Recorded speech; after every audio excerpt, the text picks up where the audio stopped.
This program features live coverage of an African safari and may include animal kills and carcasses. Viewer discretion is advised.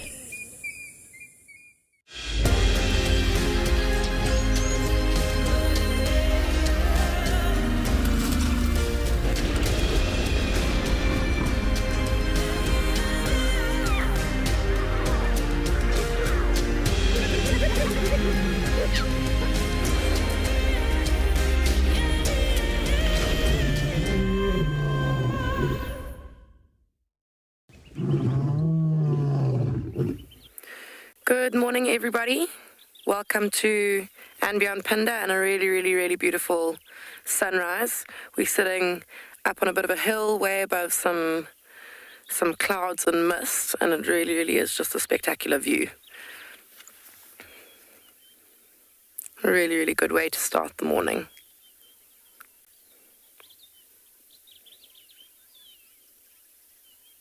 So got all the birds starting their morning with us, which is always lovely to listen to.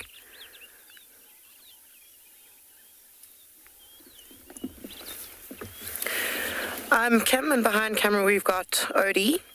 And yeah, I think this morning we're going to be going out looking for some lions. There have been some tracks that we've heard about, so we are going to head out into this misty morning to look for them.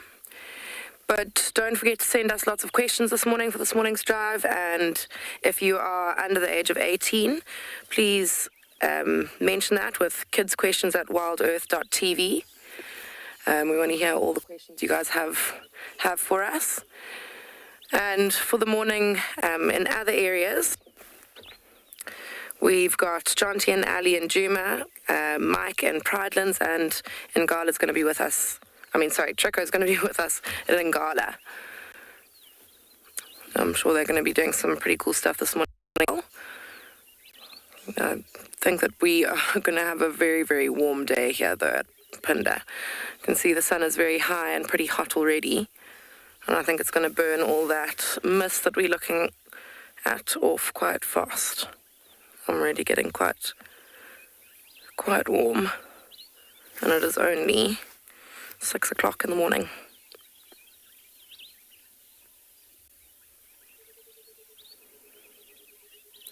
You hear the Birchel's cuckoo calling just nearby to us.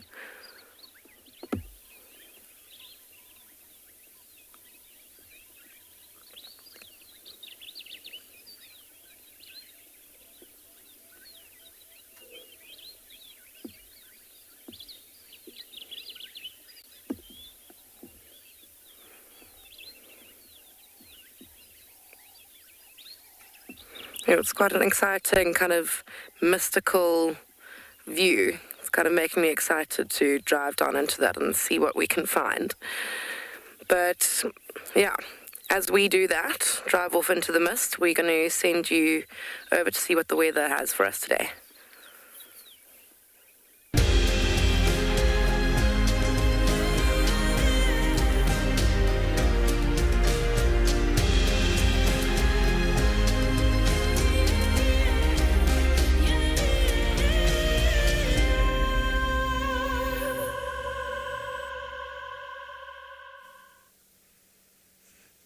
I feel you, Kim. The same thing happened to us as we started drive this morning, and we saw the clouds and the mist coming from the Molowati. It's looking very pretty this morning, and we're quite excited to be out and about.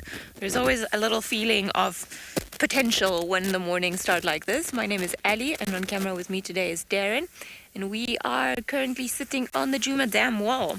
Seems like the Talamati Pride came and drank from here last night, and we've already found their tracks virtually coming out of the staff village and the DRC camp, which is where we live. The fence around the camp doesn't really prevent smaller animals in terms of height, like a lion, to come in and out, so maybe they just came and started sniffing our grid. I'm not too sure. Lucky we didn't have a bra yesterday. We might have overstayed their welcome. So they've just carried on walking, and then it seems like they're going to the northern part of Vuyatela, so we're just going to leave Jonty to follow up on them, as he said this morning that he had a score to settle with Darkmane from yesterday when he gave them the slip. So we're not going to be following up there. To be perfectly honest with you, I'm more interested in trying to find a leopard today. I haven't seen one for a couple of days, and now I'm starting to feel twitchy. As much as I love lions, we spent a long time with them yesterday, waiting for them to get up and move. And I suspect, well, if they were drinking here in the dam, then they didn't get lucky with whatever it is that they were trying to hunt last night. Although it was exciting to see them move for the very last, I'm going to say maybe 10 minutes of the drive. But I think maybe now we're going to go look for a smaller and more spotty cat than that. Alrighty, not too sure where we're going to go. I know there were alarm calls around the dam yesterday during the drive. However, there was a male leopard that was seen going into Gowrie Cutline. I suspect it was Molawati because it was a very unrelaxed individual. So somebody just had a brief visual. He went into the thicket and didn't see him again. So we're going to leave that at that. And we're going to start looking for tracks. Hopefully we'll get tracks somewhere and then we can start looking for them. I'm going to look for leopard tracks somewhere, but while we do that, let's go over to Justy and find out if he's already found the lion tracks.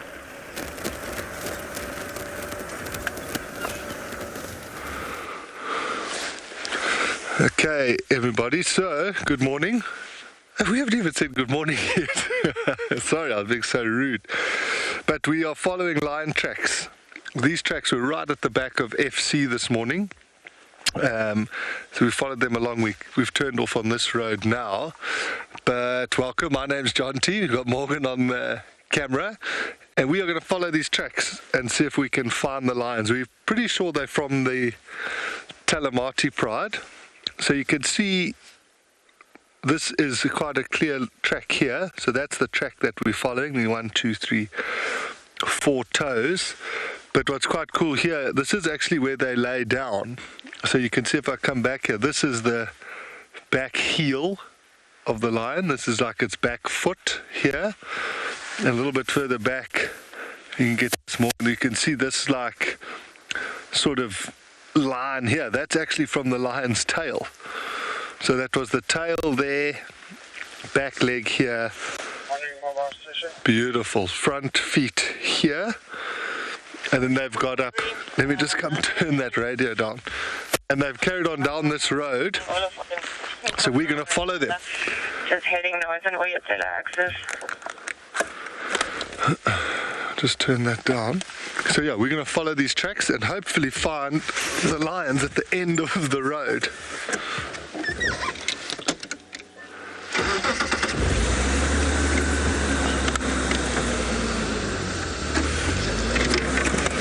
While we continue tracking, we're going to head back to Kim.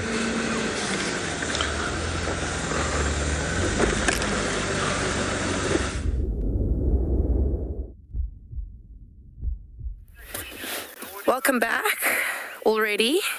Oh, look. Thought I was talking to it. But I mean, how beautiful is this scene? We really enjoyed the sun a bit this morning, and then we came down into the mist, and you can see there's a bit of mist behind them and some beautiful backlight. It really, really is beautiful. I'm really, really enjoying the scene. There were even some giraffe a little bit earlier. They've moved off into the bushes. We'll try and get a view of them a little bit later. If you notice about these two here, you'll notice that the mum is feeding quite a lot, whereas that little one just grabs a blade of grass every now and again. It's not really feeding that much on the grass. And they do feed on grass very quickly after they are born, but because they are drinking quite a lot of milk as well, they don't need nearly as much as the adult giraffe. So you'll see, look, just one little blade of grass at a time. Oh, how's that face? And look how it looks like he's got a little bit of a halo around his ears and face with that backlight and all its extra fluff.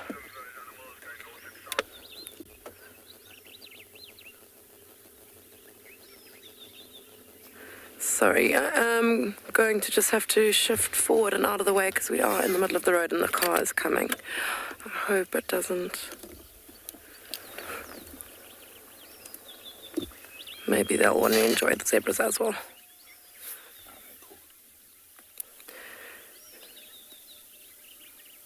You can't not want to enjoy this pretty scene.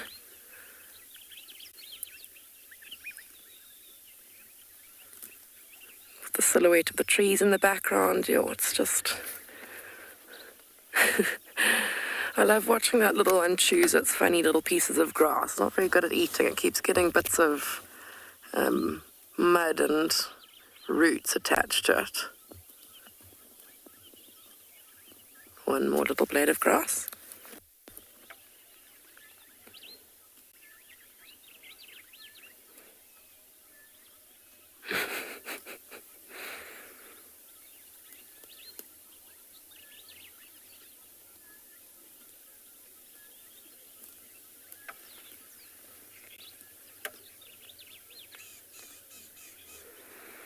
Okay, so I definitely agree with you. Zebras are very, very precious and very interesting to watch, actually. I suppose, at the moment they are just eating, which is what they do quite a lot of the time, but at least we've got this little being highlighted there.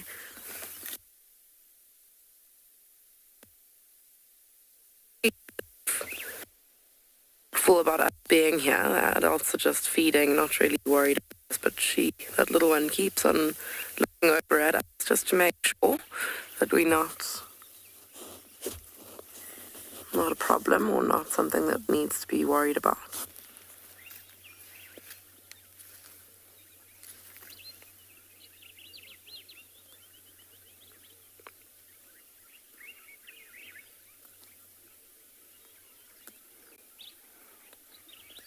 Also got some crested francolins just here in the dirt next to the zebras. Pecking away in the dust.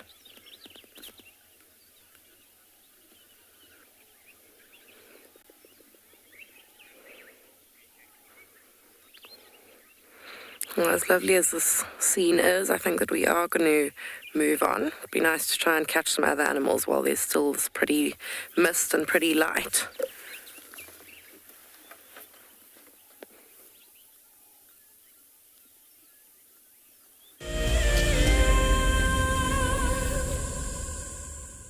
Well, I know you guys have probably seen enough of the mist and the pretty light, but we can't get enough. It's beautiful today. It's very eerie. There's all the birds calling, starting to wake up finally. Perhaps it's taking them a little bit longer here because it's slightly colder than all the way down in Phinda.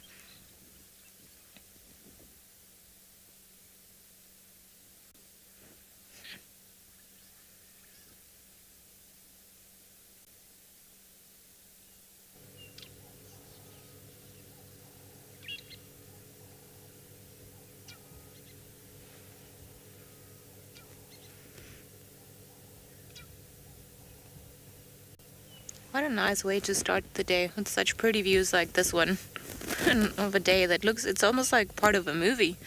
Almost doesn't even look real.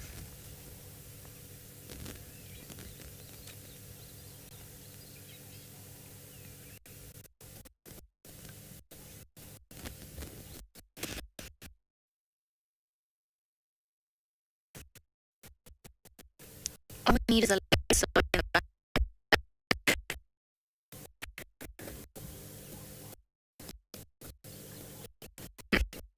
Go explore around the dams. Can't pick up anything there. Maybe elusive countries.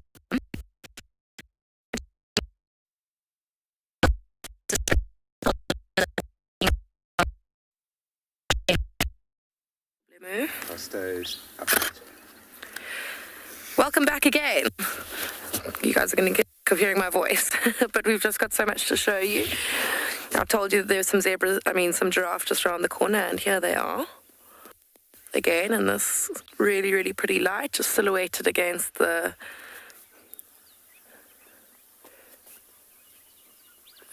sky.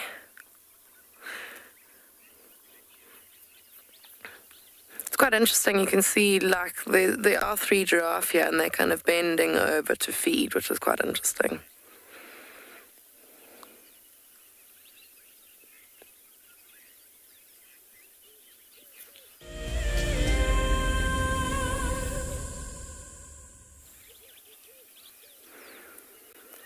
quite a lot of what happens at Phinda is we have quite a low canopy, so you'll notice that they kind of bend over to feed as opposed to reach their necks up high to feed on tall trees, which is kind of what they're adapted to do. But on Phinda, you'll see them quite often bending down to feed off of bushes.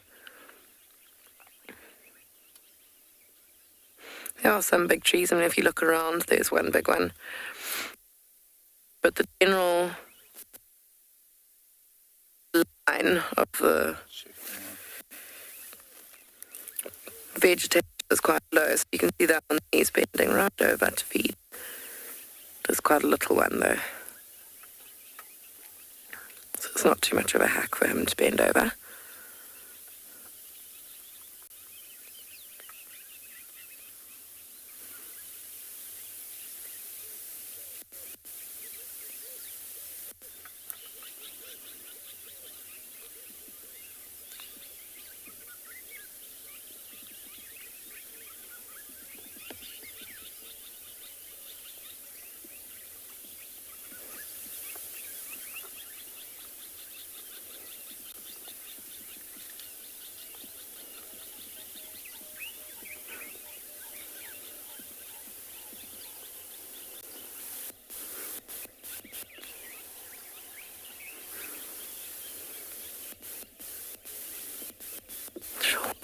Get over the colours this morning. Everything's looking so beautiful. But giraffe and zebra are two animals that I feel like I'll never get sick of. They're so different and spectacular. I mean, look at this animal with its extremely long neck and extremely long tongue. Didn't like that bush.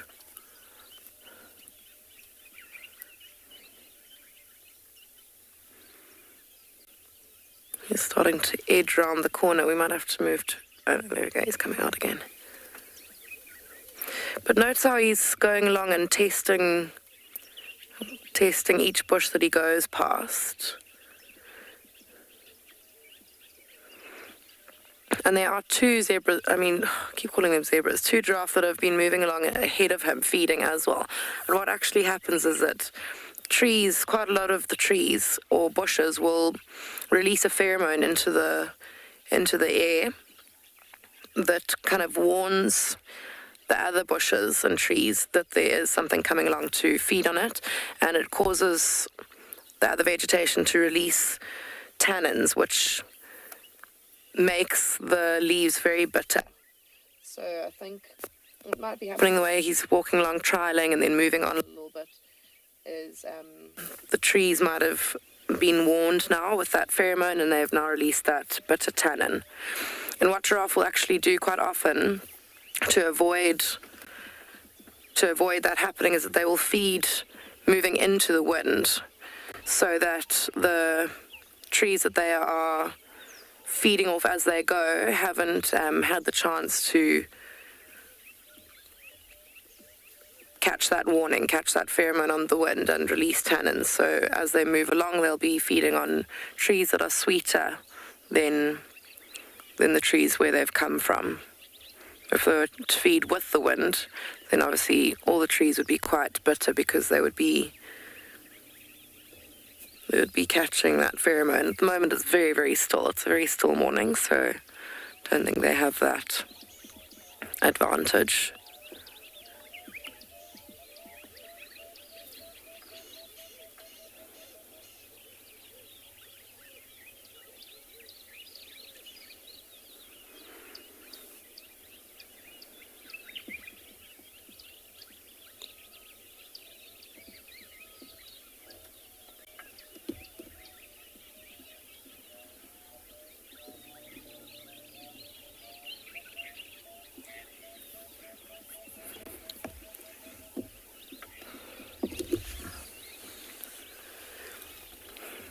Andy, I think that is just because of genetics. It's just like how people are either blonde or brunette or lighter skinned or darker skinned. It's literally just based on genetics. There's a theory that male giraffes with higher levels of testosterone have much darker coats, so there's that. But if you've got two females and one is darker than the other, that's just based on genetics.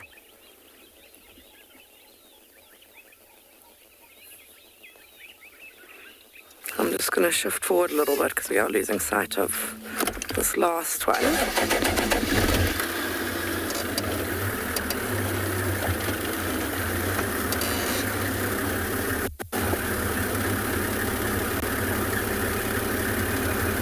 I think they feeding quite slowly also might have something to do with the fact that it is quite misty.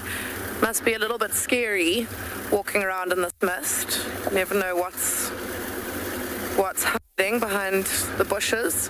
And a small giraffe like this is definitely a possible pride of lions. You can see it's not very big, it's definitely not fully grown.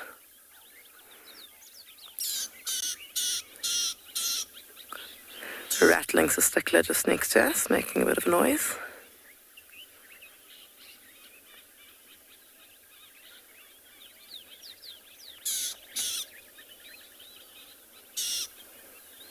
Definitely not the prettiest bird call in the world.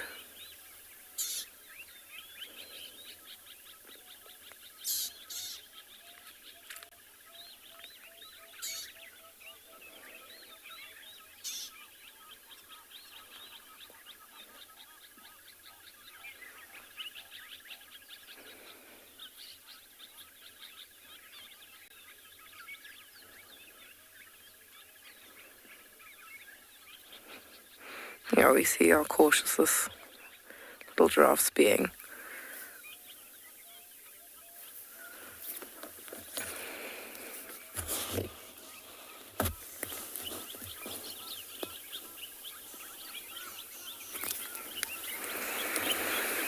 Okay, I think, like I said with the zebras, we're going to carry on going and see if there's anything else that we can catch in this pretty light. As we kind of like chasing it down the mountain, it's kind of feeding. But yeah, I think we'll carry on and see what else we can find in the mist. Calling all WildEarth explorers, we have a new and frankly awesome travel prize for you to win. andBeyond Phinda Private Game Reserve encompasses an impressive 28,000 hectares of protected wildlife land in KwaZulu-Natal, South Africa. As you have seen on WildEarth, andBeyond Phinda showcases one of the continent's finest game viewing experiences and is well known for close-up sightings of the elegant yet elusive cheetah as well as the rare black rhino. Sign up to be a WildEarth explorer before the 16th of September and you and a friend could be heading to the magnificent Phinda Mountain Lodge where you will spend 3 nights escaping the real world at this ultimate safari location. WildEarth explorers, it's in your nature.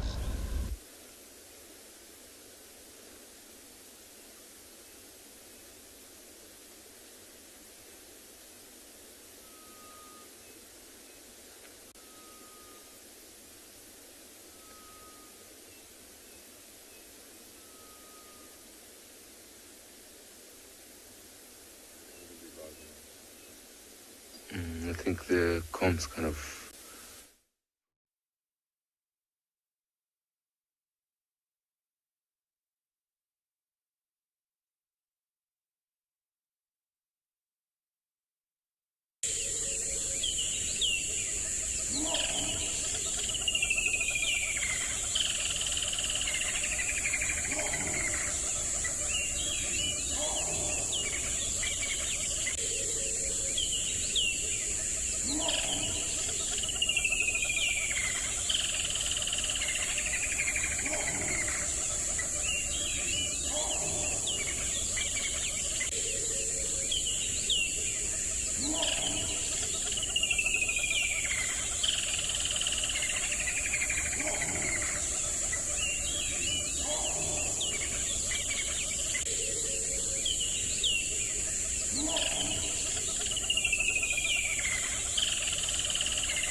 Good morning, everybody, and welcome to andBeyond in Ngala.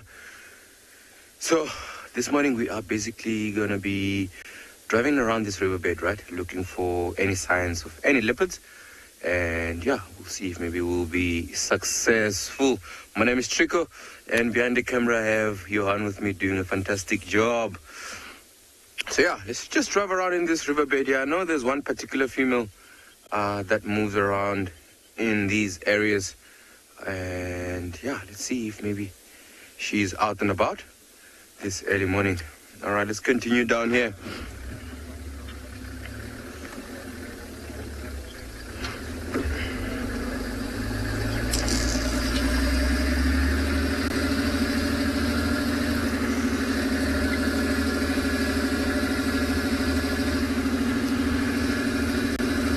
A very nice and chilly morning, which is actually really nice for things like leopards to be moving out and about, especially if they are hungry. They'll be moving. So this particular female we're looking for, it's called the Ngala female. Let me know, this is part of her territory. And she used to have calves, 2 calves. And recently, actually, I have seen her on several occasions on carcasses. And that is when actually we decided or thought that the calves are no more, because normally when she makes a kill, she'll, go call the calves and bring them to the carcass. But recently she has been feeding alone. And I've been watching her mammary glands as well. They didn't look so extended or prominent, which tells us she is not suckling anymore. So, which is why we think she has lost those 2. Quite a sad one. But when you are a leopard and that small and there's so many predators around that are bigger than you, normally things like losing cubs does happen. So usually she would use cubs to hyenas, lions, and even other male leopards that the cubs are not theirs. Yeah, let's continue looking and see if we'll be lucky with her.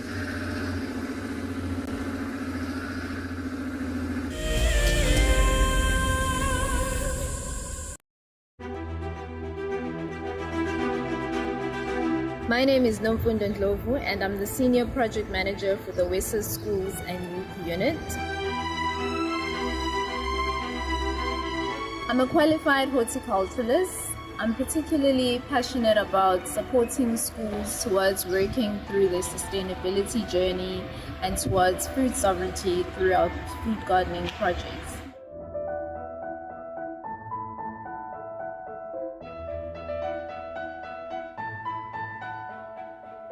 A typical day in my work involves me overseeing our national projects and creating an enabling environment for schools to thrive and succeed in working towards self-reliance and sustainability, and really ensuring that no school gets left behind.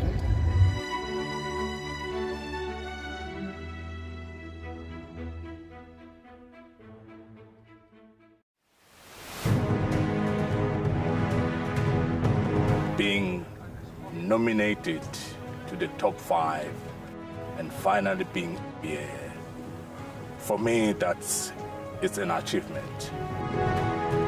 Tracks, I believe I did quite well, and the walk, and sometimes you often drag their feet forward. The storytelling as well, so yeah, I think that's where I see my strongest point. And then that was the opportunity of the scraping. I say the bedding and the call, definitely for me it was quite a big challenge.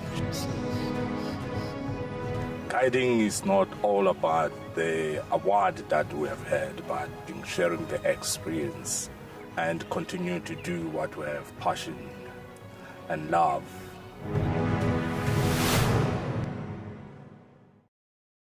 Something very, very interesting.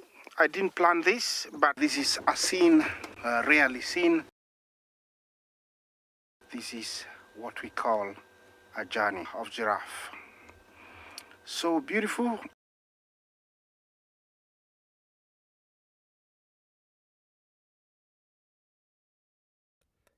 Tune into WildEarth every single day. It's in your nature.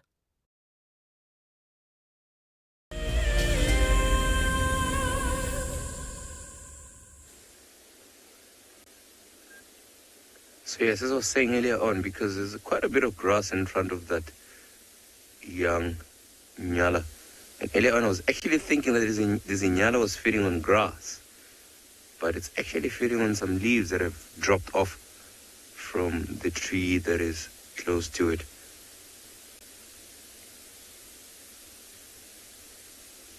There it is. So you can see that one is still a little bit lighter in comparison to the one that went straight into the bushes, the first one. So, you know, when they're still young, these Ngalas, they have the same colors. They have been brown, both of them. Okay, they're around 9 to 10 months. The coat will turn into that dark color, especially for males. While females, they don't change the brown color at all. So when they're really, really young, a female and a male standing together can be quite a challenge to actually tell their gender because they look the same. But over time, because of high testosterone levels, the males would change into the dark color. And this is the habitat they like the most, the thickets. As you saw the first one going up and disappearing into the thickets, this is the areas they feel much more safe. And also they feed on leaves and stuff like that, so it makes sense while they are in between the trees.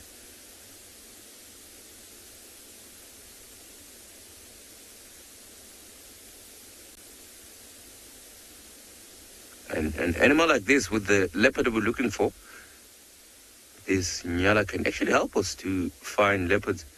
Because as soon as it sees a leopard or alarm call, it actually sounds like a dog barking.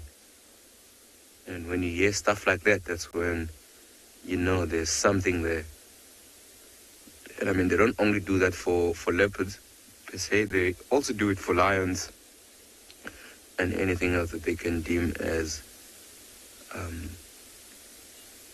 danger to them.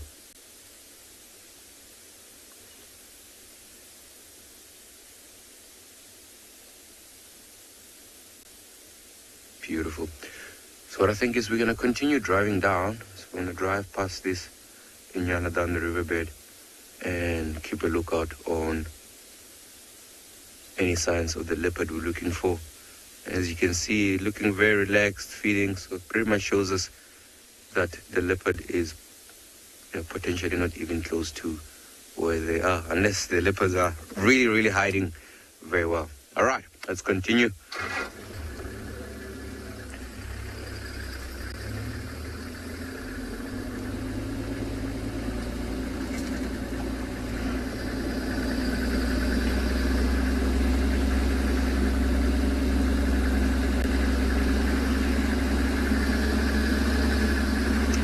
James, fantastic that you can join us this morning.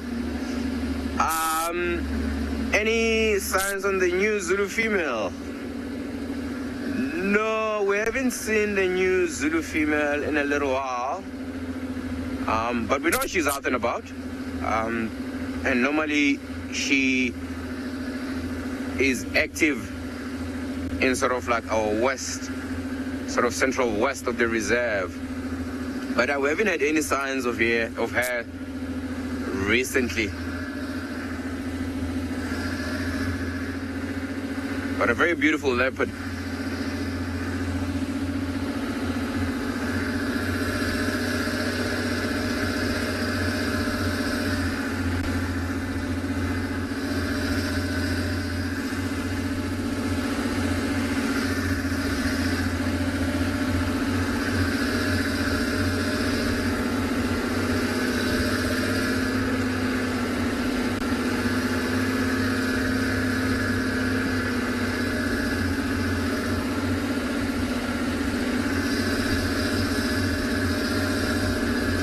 So I'm gonna be popping my head down, up and down, just looking on the sand here. Just making sure we don't miss any tracks crossing this riverbed.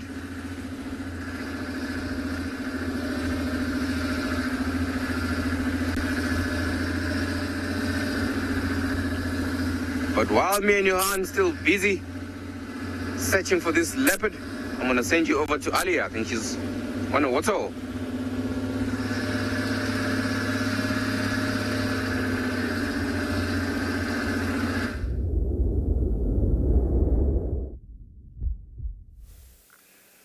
Our search hasn't necessarily yielded the results we were looking for, but we did get to see some hippos in some beautiful golden light. Now, there are some clouds that have gone just in front of the sun, so hopefully they'll move off and we'll be able to share this view with you guys again, because, I mean, look ahead that. It's very pretty when the hippos are lying down in the...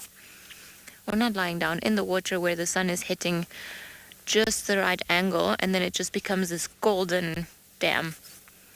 Well, they're being shy. They're all hiding away. They've been coming up and down. One of them actually started approaching the dam wall almost to try and scare us off. Had a bit of an attitude. There was huffing and puffing.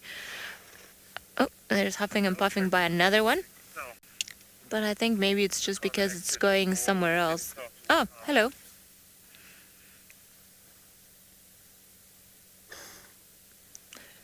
I've got a hippo chorus at the moment. Darren doesn't even know where to film. When one comes up on the one side and huffs and puffs, there's the other one that comes up and does it exactly the same on the other side of the dam. It's like that arcade game, but with the crocodile. Like the arcade game with the crocodile, he says.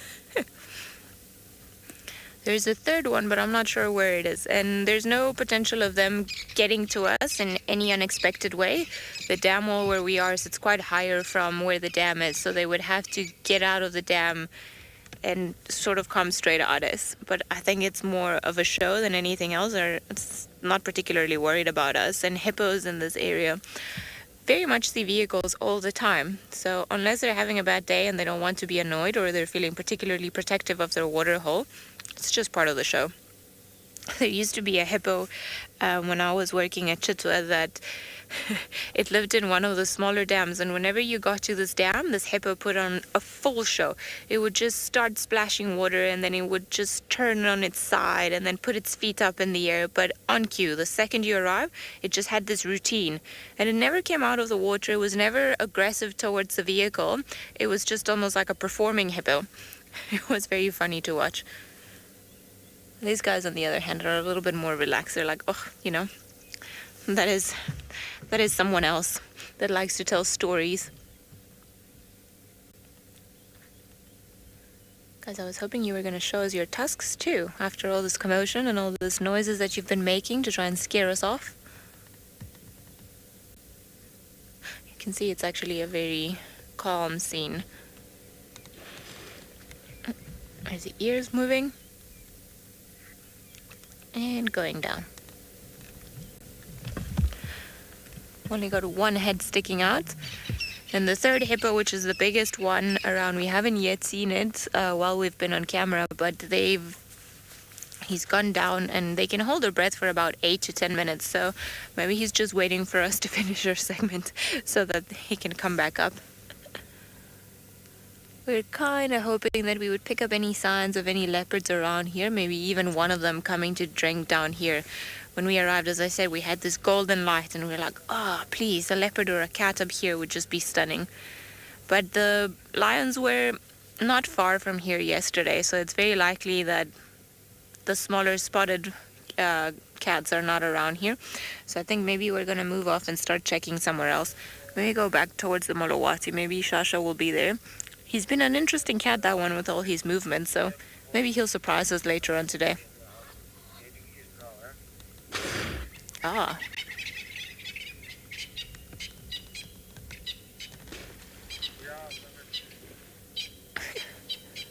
Oh, the sun's come back up. Oh, well, from behind the mist and the clouds now.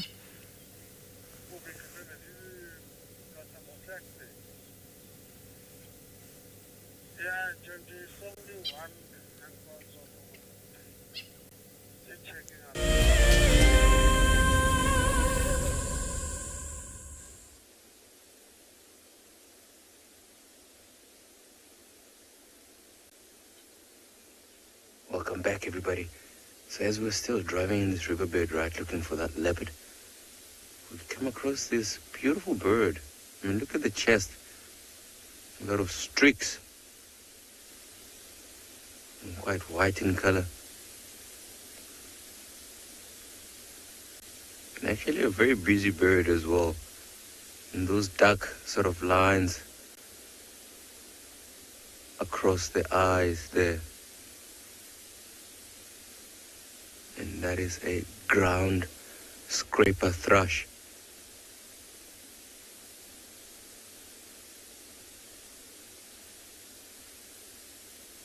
Look at that.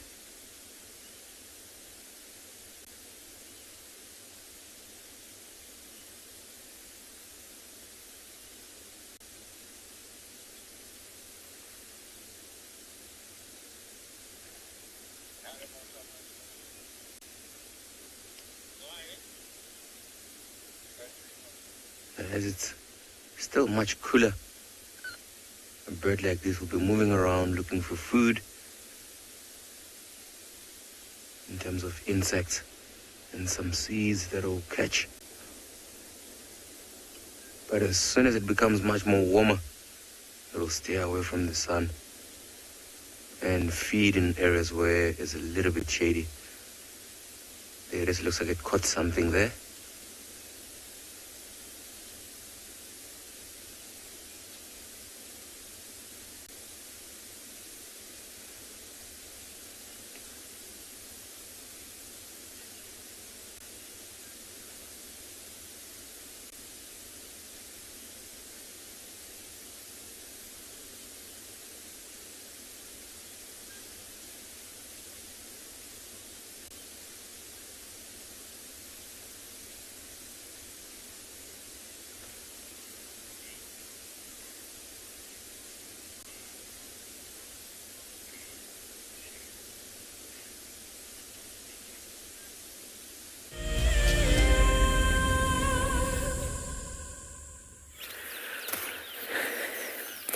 So we've headed over to a watering hole. This watering hole is always pretty in the mist. We've got some hippos who aren't being very friendly. They just kind of pop up and down every now and again.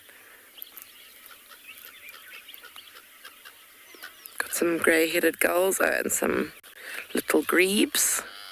Those two have literally not moved. We've been sitting here about 15 minutes or so, and they just have been sitting. I think they're still sleeping. And little grebes, you will almost never see them out the water. They're quite as you can see, a very small little bird. And they just feel much safer in the water. Their kind of defense is to just go underneath the water. They can hold their breath for quite a while and then swim away under the water. I'm starting to wake up a little bit now.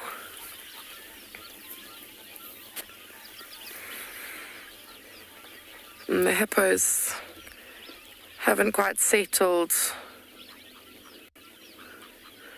into their nap time yet. I think they're still awake and active from their night of activity.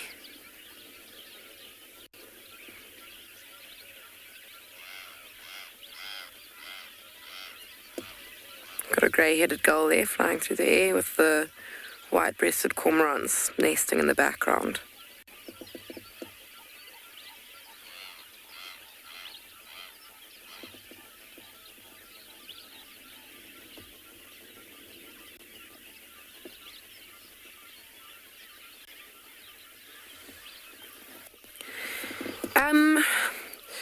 Not really any more in this area. Not to say that I've seen all the birds in this area, but for example, those grey-headed gulls that you see on the screen now, they don't usually come here.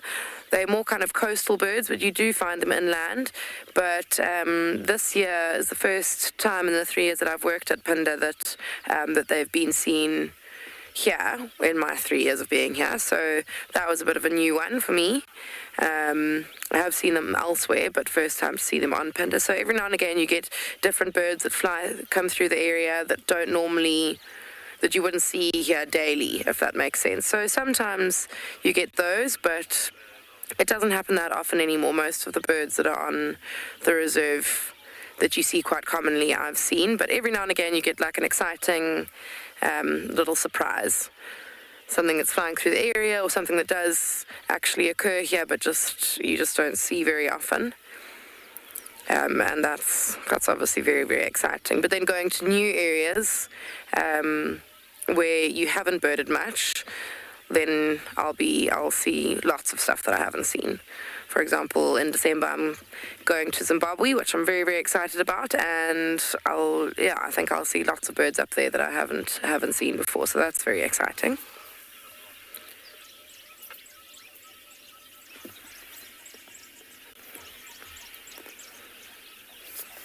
And there you can see the white-breasted cormorants and a grey-headed gull, and just from all the white matter on the surface that they're standing on, you can see that they stand there quite a lot. That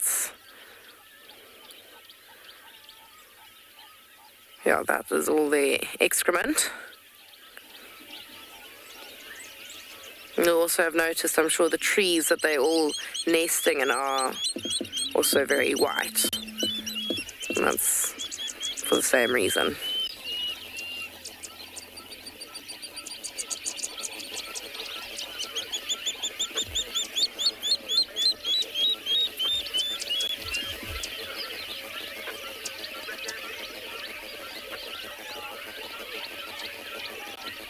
Literally, as we're sitting here, or as we have been sitting here, the mist is almost completely gone. When we got here, there was mist covering this whole watering hole, and now it's like really clearing up. There's still a bit of mist covering the mountain, but I think we're in for a very hot day. Summer is definitely approaching. And the hippos keep popping up every now and again for a breath, but they aren't settling. And they, I think the reason that we aren't seeing much of them, you can see a few bubbles there. Oh, and there's one popped up and down again. Is the watering hole that they have been in over winter has started to dry out. I think it's actually too small for them now.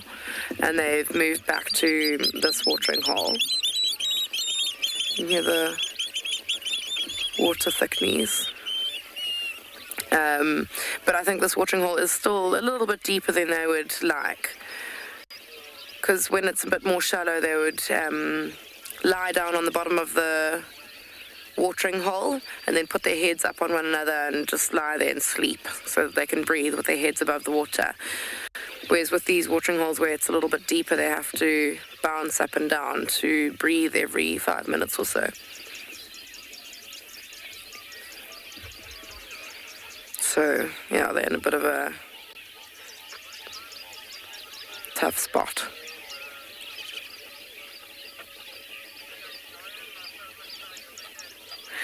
Lucky Sam, yes, that's correct. There would generally be a ball hippo that is dominant over a pod or over a watering hole. There can be more than one male hippo in a dam, or in a watering hole, but there would be one that's dominant, and the other one would be kind of just keeping his distance. They may have already had a fight, and the more dominant one would have won, and he now is dominant over the pod. And the other one will just... Sorry, I just heard an update on the radio. He might just stay out of the way, the one that loses the battle. But yes, generally speaking, there'll be a dominant male hippo per pod and per watering hole.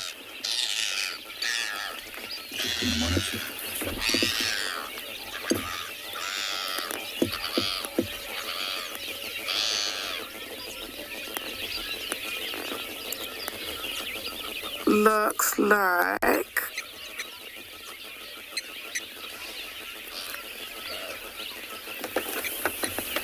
I think those are tawny flanked prinias we've got on the monitor there.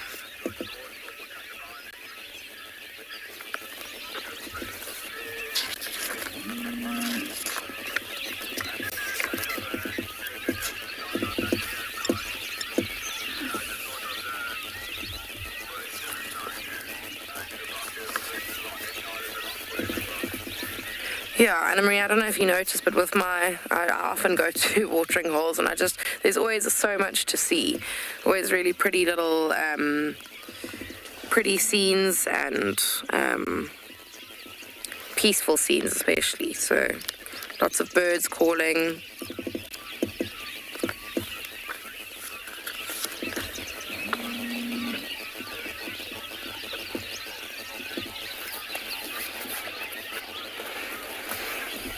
And just, yeah, a lot going on. There we've got a water thickney. That was one of the ones that you heard that kind of high-pitched noise earlier. He looks rather cross.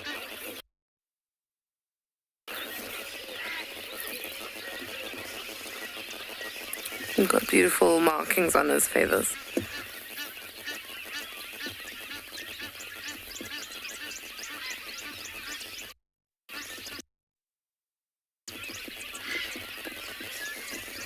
Oh, there we go, displaying. They might make their call again if they...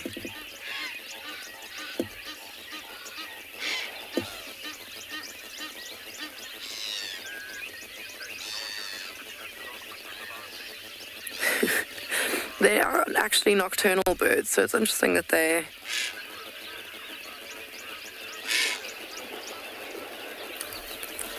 It looks like there's a little bit of a kind of mating display going on there.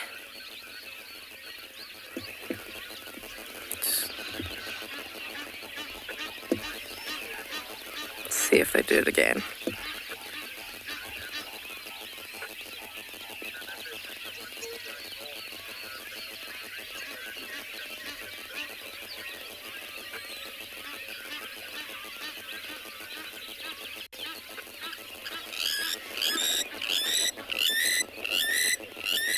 That's the blacksmith lapwing making that noise, not quite the one.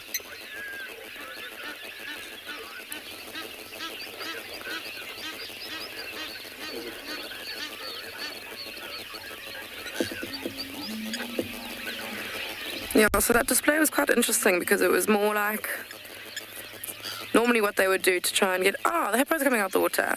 Didn't even notice that. Too busy looking at the thickneys doing their thing. Wow, look at that little... It must have been out for quite a while, seeing as that little baby's already just flopped down for a rest.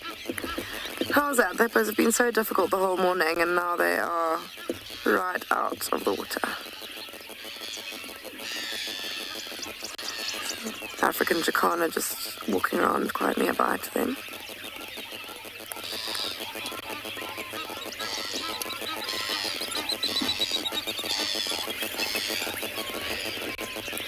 How cool is that? It's coming out to get a bit of sun before it gets too hot and starts affecting their skin.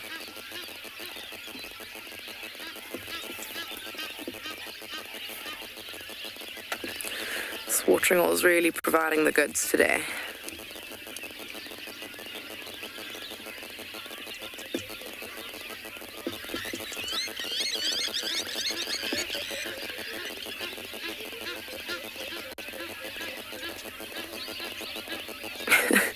They're so lazy. That one on the bank with its face on the ground, it doesn't even look like it's feeding. I think it's literally just resting with its face on the ground.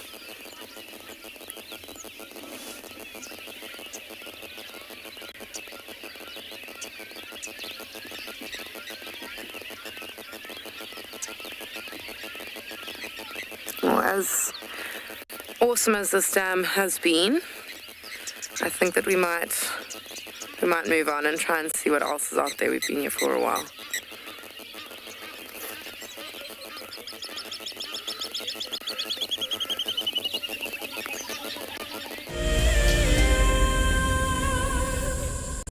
Hi, we are Yaku and Milani. We are from Gauteng in South Africa.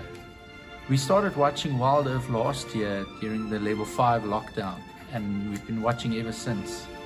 Being in nature is one of the greatest feelings. We absolutely love it.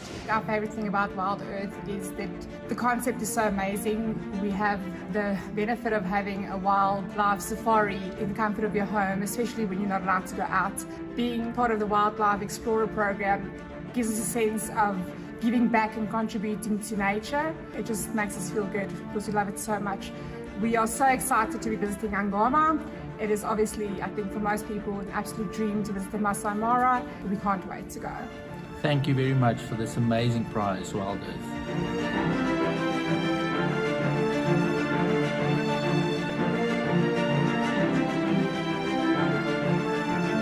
WildEarth Explorers. It's in your nature.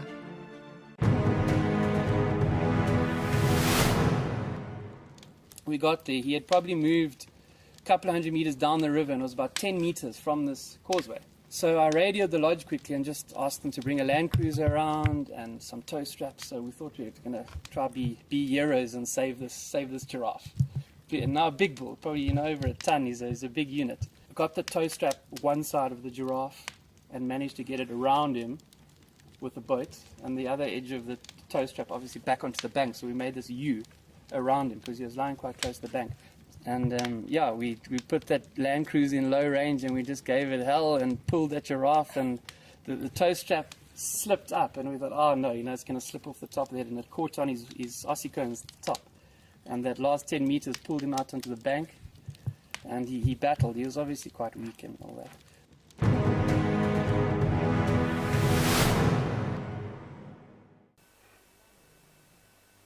This is a battle of two great carnivores of the African wilderness. Whew. Whoa! You don't want to be under those jaws. Definitely, this round goes to the lion. Look at that. Fantastic. Expect the unexpected here on WildEarth daily.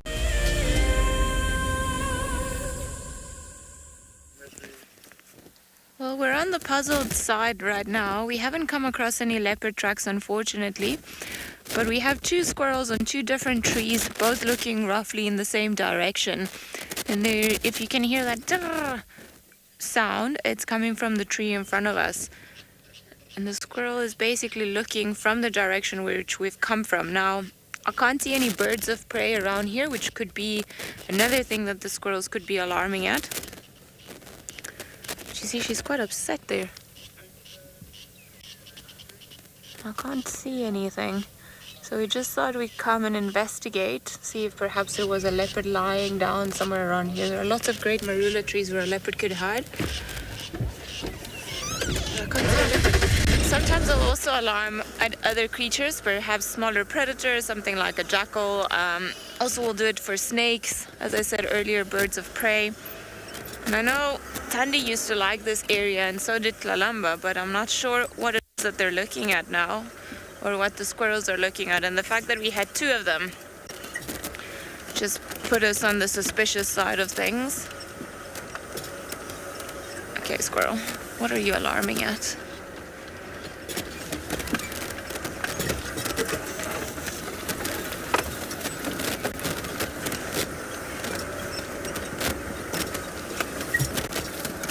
As we said, there were no tracks on the road that we came from, but there are a couple of roads up and down here we haven't checked. So maybe this leopard just came from somewhere else. And I mean, I'm wishfully calling it a leopard. I don't know what creature the squirrels are looking at, but hopefully we'll see a tail pop up somewhere.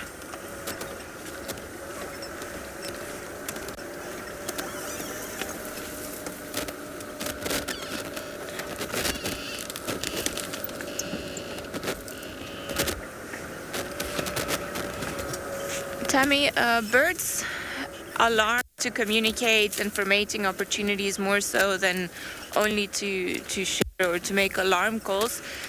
Squirrels are known to make that very high-pitched noise when they're, well, I don't know if it's really high-pitched, but that very loud noise when they are looking at a potential predator. So it's a bit different between the two species, and birds don't tend to be as incessant as the squirrel. The squirrels almost latch onto what it is that they're looking at, and they'll just constantly tell this creature that it's been seen so that it moves off a particular area. Whereas the birds, unless it's a snake and then or an owl, and they start mobbing it to make sure that it goes away. What is that? Just want to check with my binoculars quickly. I mean, there are so many beautiful marulas here. A girl can dream about a leopard on a tree. So yeah, sorry Tammy, as I was saying, birds can also be quite incessant with if there's a potential predator like an owl or a snake, but they don't only vocalize or in a way that we can hear it quite loudly when they're alarming for a creature. Is there another squirrel alarming now? No. But they also do it for communication, to advertise for their territory early morning. We hear the dawn chorus often, and it's not really done for any alarming system. A lot of the times it's just to advertise their status as well, if they're ready to mate, if they're looking for a mate.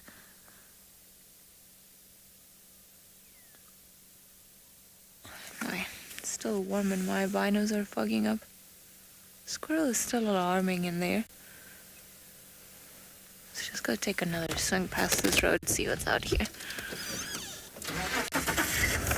Like I said, not often, or not often, not always will it be the case of a leopard, but it's a good area. There's a herd of impala not too far. Why not? No owls or birds of prey that we can see that would predate upon a squirrel. And maybe check this part of the road, see if there are any leopard tracks on here.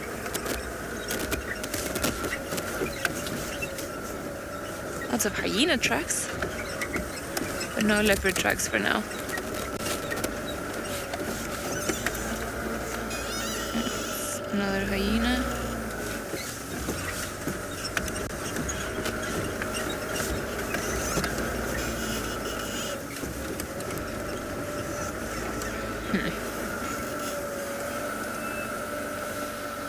Definitely not a leopard.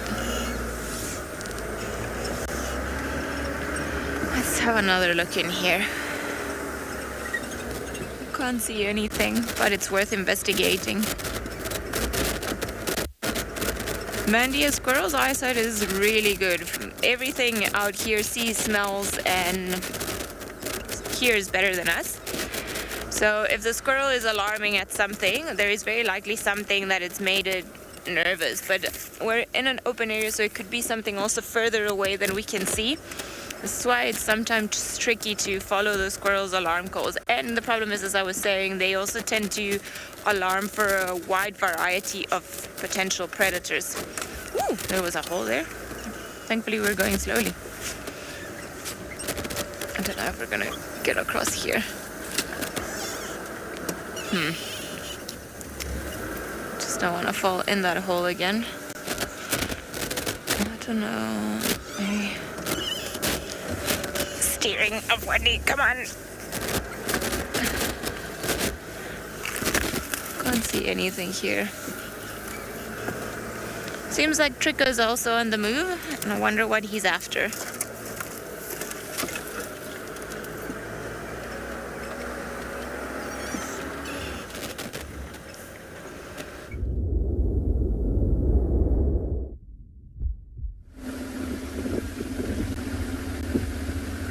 Thanks, Ellie. I am also still looking for any signs of the leopard. So I'm thinking before... Oh, all right. We're going to turn here and slowly head to the water hole. I was thinking we're going to go... There's a big clearing over there. But there's already one ranger heading in that direction. So let's go past this water hole and see, maybe we'll find signs there. So other things that helps us to track down leopards are, obviously the first thing will be tracks, and fresh tracks, because you don't want to follow tracks that are old. You We want fresh tracks. Then you stand a chance of probably even finding the actual leopard. Secondly, fresh scat as well. A leopard being vocal. Those are other signs that we look for. Alarm calls from other animals or prey animals.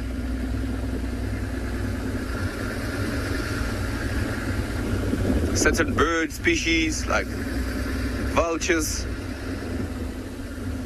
Those are things that we look out for while trekking. So we're still about 5 minutes from the waterhole. And also talking about vultures, there is one sitting high up there, up on a tree.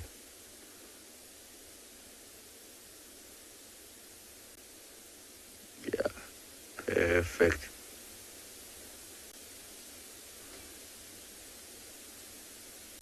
You can see this vulture sitting high up on a tree there.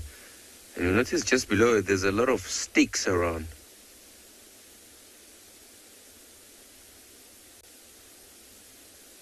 So this vulture is basically sitting on a nest.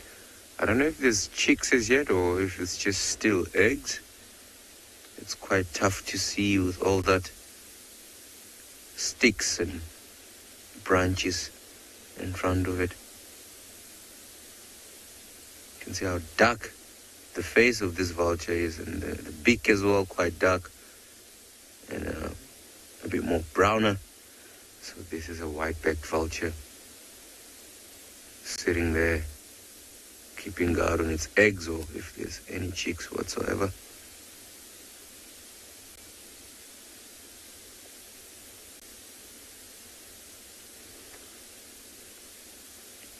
So as I said earlier on, this is that one particular bird that might help us to find these predators. But at this moment, as you can see, it's just sitting there, you know, possibly taking care of its youngsters.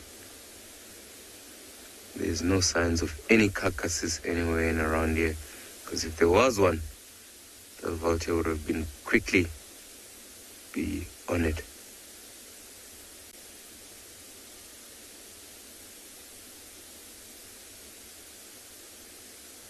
Amazing.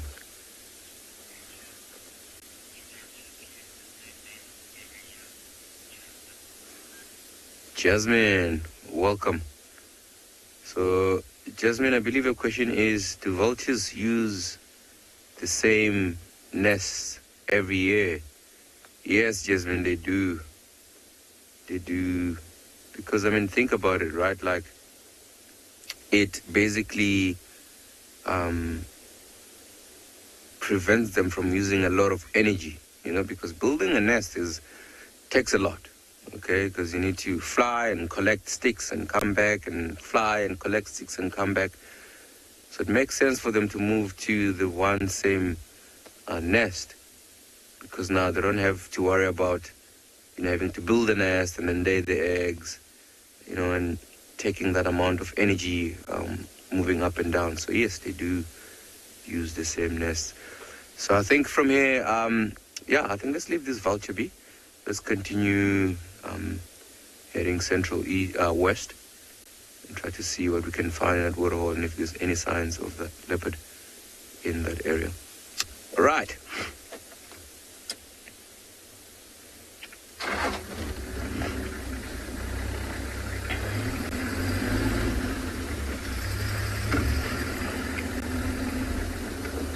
Oh, there's something on the road there.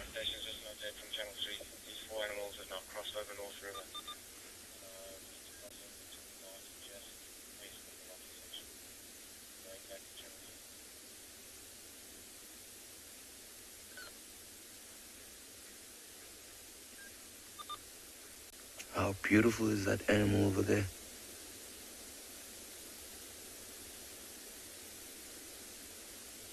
Quite darkish in color and more of like red on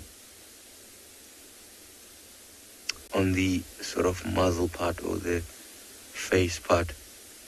It looks like its back is all hunched up. I'm just thinking if maybe it's probably trying to stretch.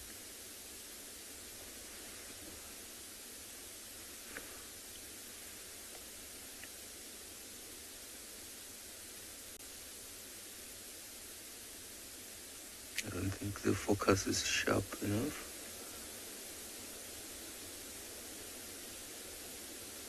There we go. Yeah, I think a bit of stretch, and also it's been cold this morning, so I was probably just standing there absorbing that bit of sun. And what are you looking at there? It's a slender mongoose. I wonder also, because it's looking in that direction, if there's any sort of something of interest that it must try to catch.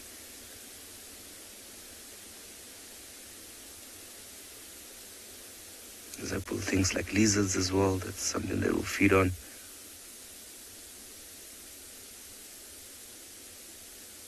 Some snakes, like small snakes that might take, but it's actually still very, a little bit chilly, so I'm doubting if there might be any snakes moving in and about.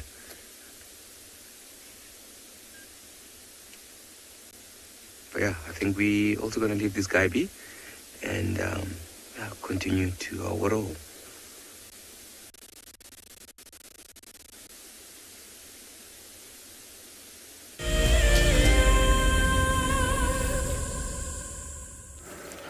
Well, no luck with our potential leopard that we hoped that the squirrel was looking at. We've kind of checked around the block, but with absolutely no luck.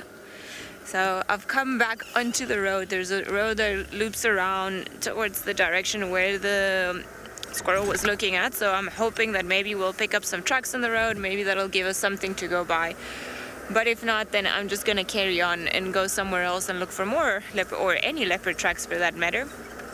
Sometimes it happens that when you have lions move into an area, especially such a big pride, some of the other smaller predators, such as the leopards, they just sort of tend to move off that area a little bit, just to try and avoid coming into contact with the lions.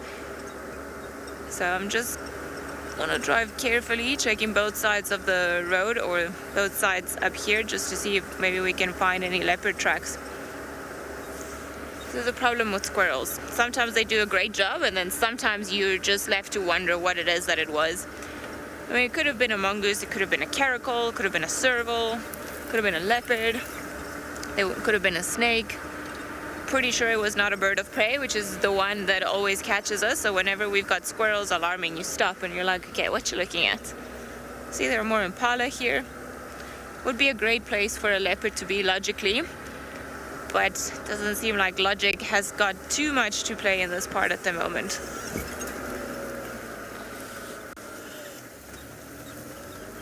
No leopard tracks. Alrighty, Impala, if you see a leopard, please shout. Let us know. We're looking for one.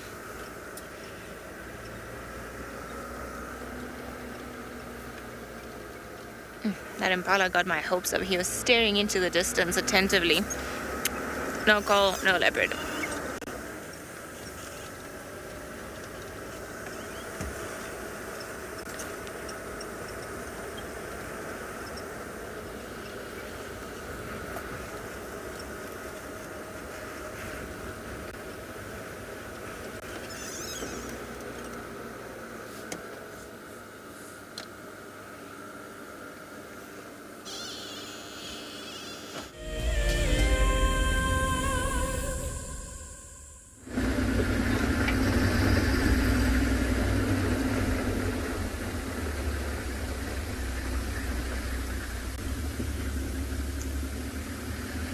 Alright, so yeah, still about 3 minutes to the waterhole.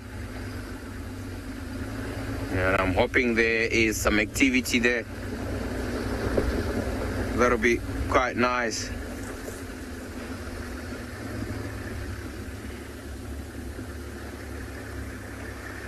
Just gonna slow it down here in these clearings and have a proper look around, making sure we don't miss anything.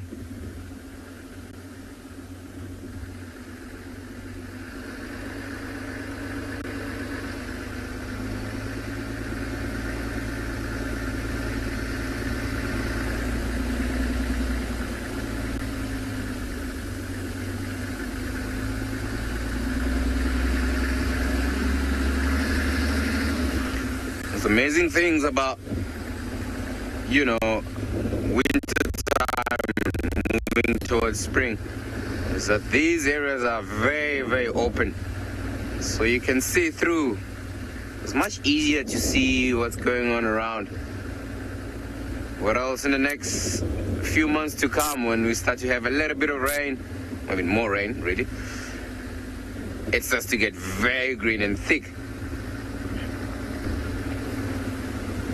I mean, and then it becomes a little bit difficult to see through, like this area and where we are specifically, you know, right now you can see like, I don't know, like 20 meters, 30 meters in.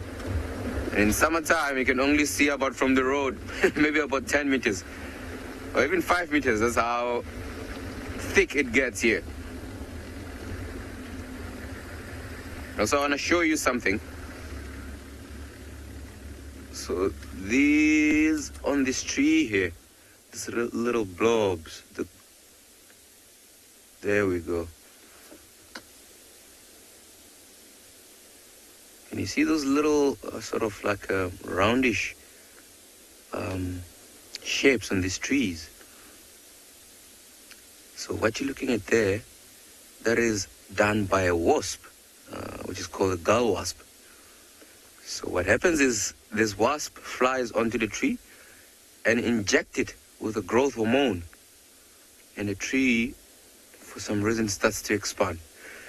And as it expands, the wasp basically lays its eggs inside of that gull you see there, which is quite spectacular if you think about it.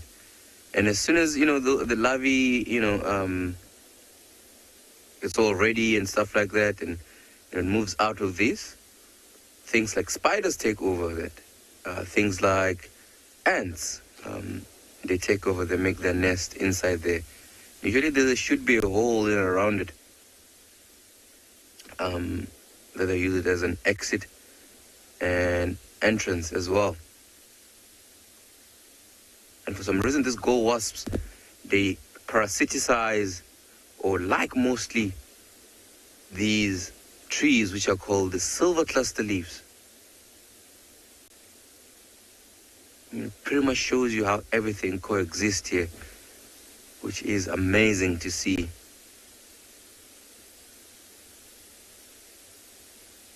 And there's actually multiple of them in and around that tree. Actually quite a few of them.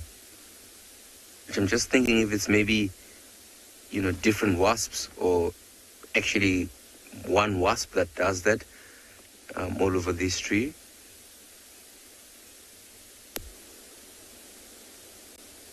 Really, really nice. All right. Let's continue looking for our tracks of the leopard.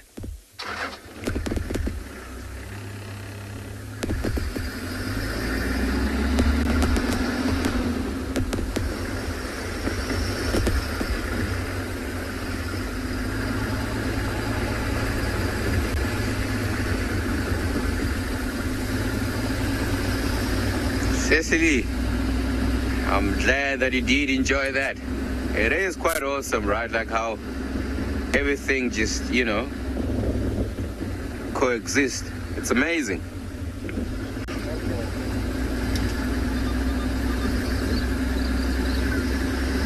All right, we're about maybe 2 minutes away from our waterhole. Trying to see if maybe I can see any tracks down here. There's a lot of antelope tracks, some of them old.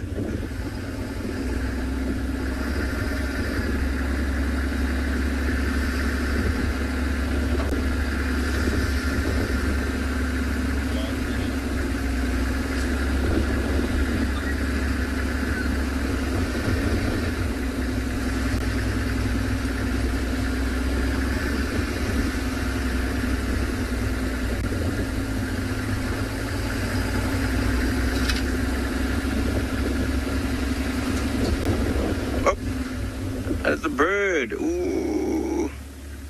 Let's see if it's gonna land.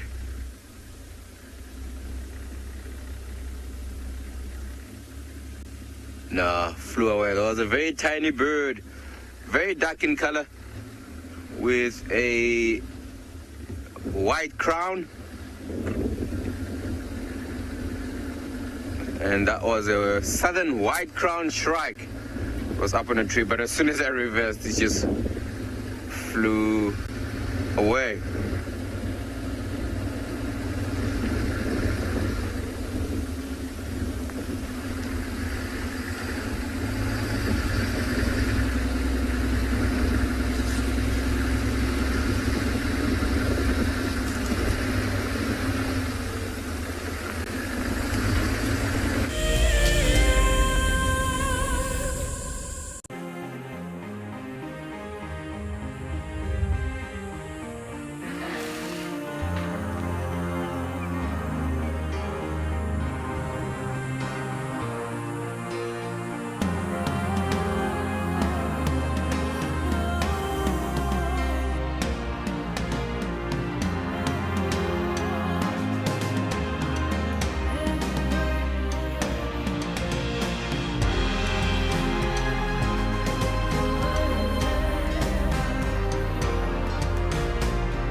Scribe here collected a dry grass, put it next to the water hole as the hippo walks down during the warm of the day to drink the water.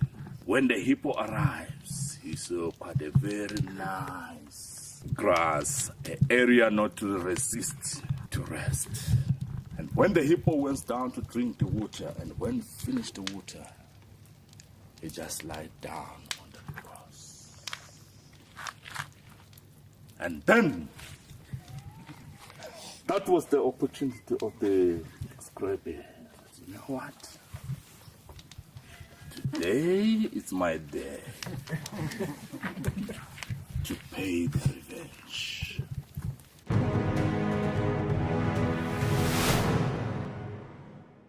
Looks like it's a very difficult climb because every time it tries to climb, the ground is breaking, so it slides down. But it's the only one. Look at that. That is the call of desperation with a cub. It's like, what are you doing, mommy? Oops! Oof! Expect the unexpected here on WildEarth daily.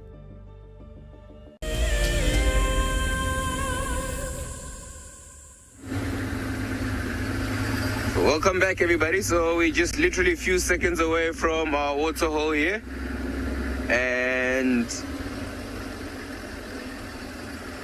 yeah, just more hyena tracks moving up and down. So thinking coming from the water hole and moving away. Yeah, we're almost here. Yeah, let's see what's there.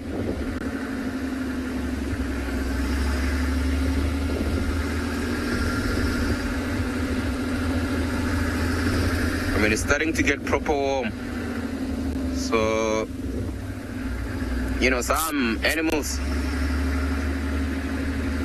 will eventually make their way here. And I'm also hoping for some water birds around here.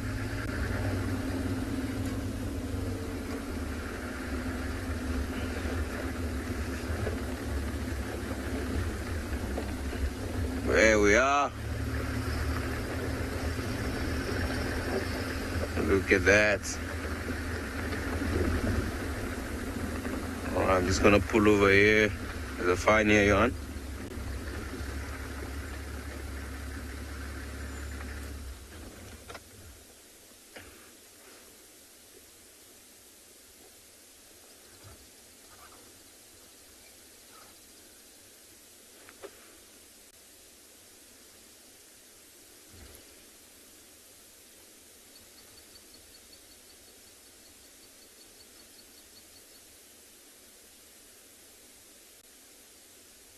And you can see those hippos there looking like rocks there in the waterhole. It actually looks like the other one has its head resting on top of the other one, especially the one in the middle.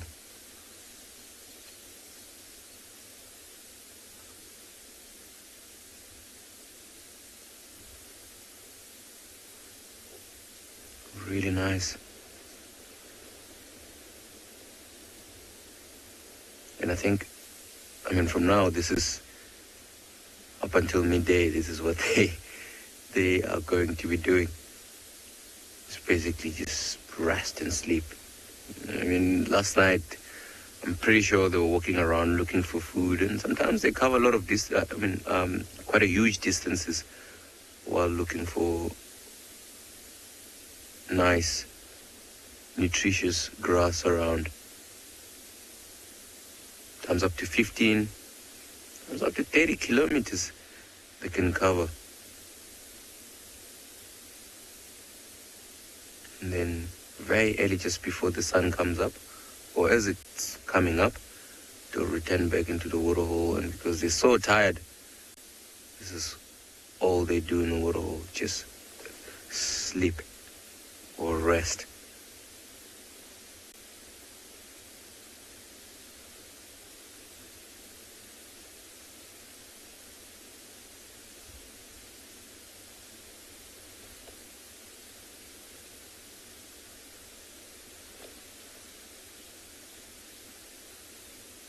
Pretty amazing.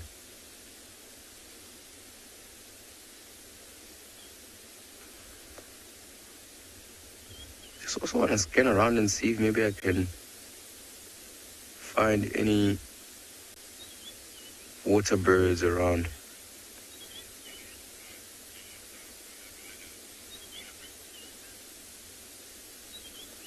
Cameron, welcome Cameron. I'm glad that you can join us this morning.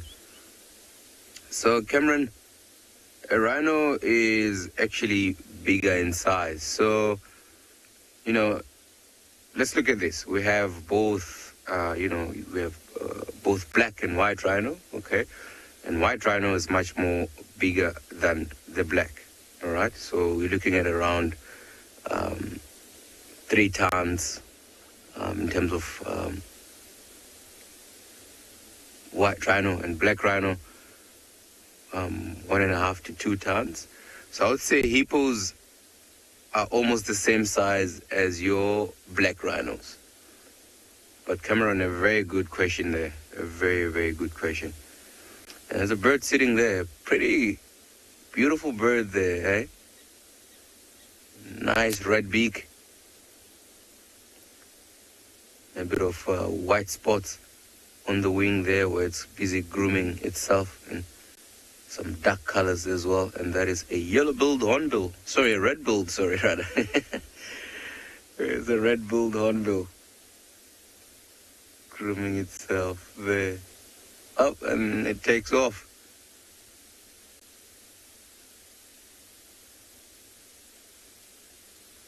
There's actually some goose that I can see further there. Look at them there, lining up there.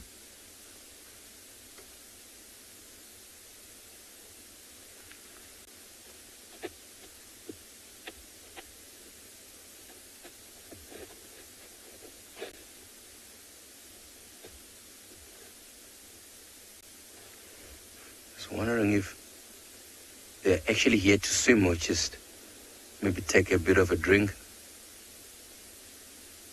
Maybe because it's starting to get warmer, maybe it's nicer standing close to the waterhole, because as the wind blows from the surface of the water and onto them, it's actually nice because the wind will be much cooler.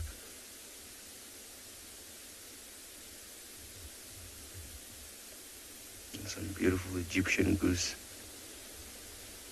Oh, there it is. I think the one was drinking there. The second one is going.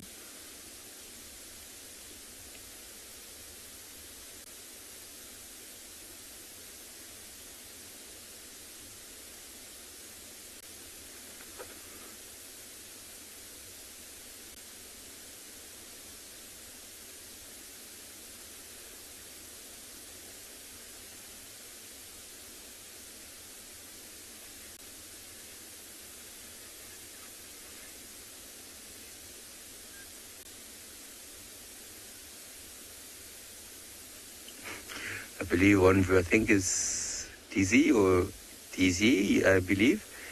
Yeah, it looks like they almost want to, you know, race each other and cross the waterhole there.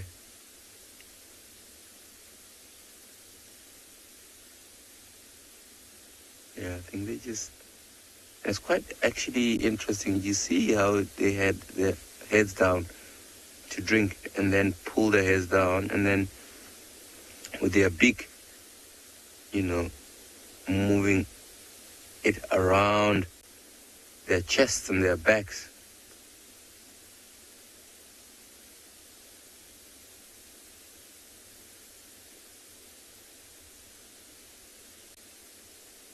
So there's the one that is further back there. You can see its head has actually moved it way behind it.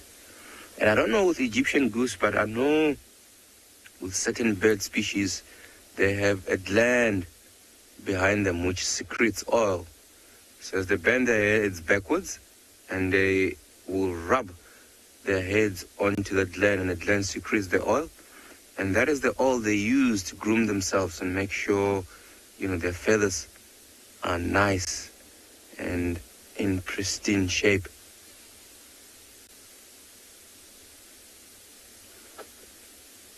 It looks like the hippos have exposed themselves a little bit there.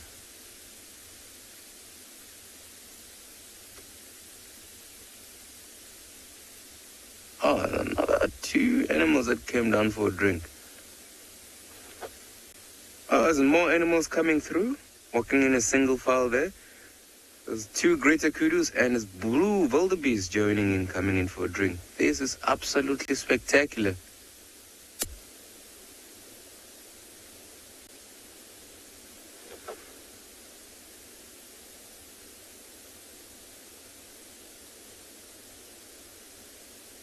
Now that is amazing.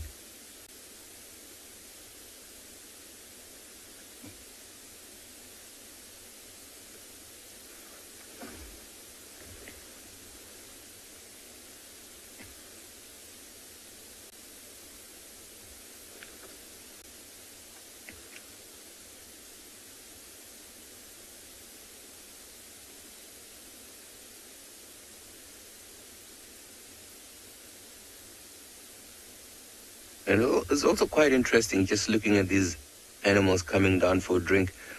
The kudus are on the further side of the waterhole. When they're drinking, they don't go into the water. You know, they stand on the edge and then drink. But the blue wildebeest, they actually, as you can see, they're walking right straight into the water and drink. Which sometimes I don't think that is a very smart strategy from the wildebeest. Because remember, there could be some crocodiles, you know, in this waterhole. And being right deep in the waterhole, that could be, you know, walking into the waterhole, that could be dangerous. While the kudus, you saw they were standing very close to the edge, other than just walking themselves all the way in.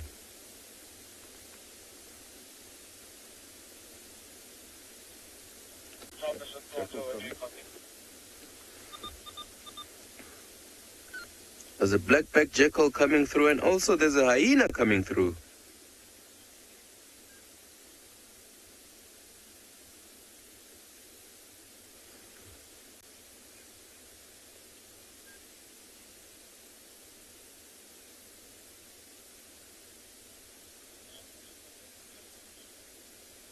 No ways. Things are just starting to unfold here.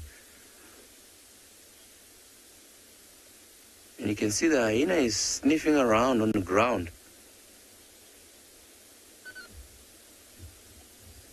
Which makes me wonder if maybe there's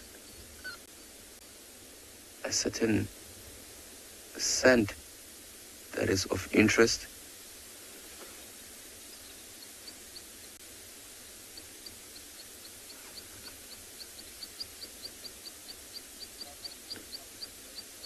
or maybe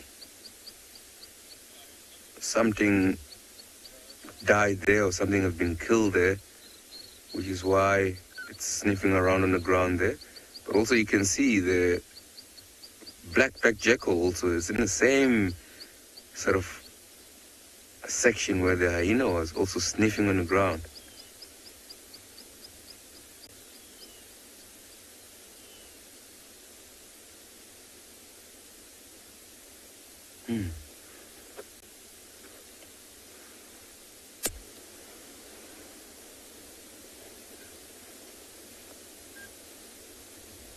All right, I think I'm gonna still spend as much time as I can here, because it looks like,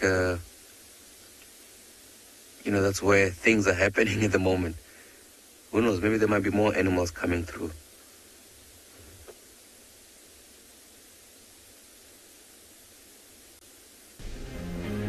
Calling all WildEarth explorers, we have a new and frankly awesome travel prize for you to win. andBeyond Phinda Private Game Reserve encompasses an impressive 28,000 hectares of protected wildlife land in KwaZulu-Natal, South Africa. As you have seen on WildEarth, andBeyond Phinda showcases one of the continent's finest game viewing experiences and is well known for close-up sightings of the elegant yet elusive cheetah as well as the rare black rhino. Sign up to be a WildEarth explorer before the 16th of September and you and a friend could be heading to the magnificent Phinda Mountain Lodge, where you will spend 3 nights escaping the real world at this ultimate safari location. WildEarth explorers, it's in your nature. So, welcome back. Sorry, Morgan and I have been in the tech wilderness. We lost signal where we were tracking those lions, but fortunately we found a herd of elephants, which is awesome.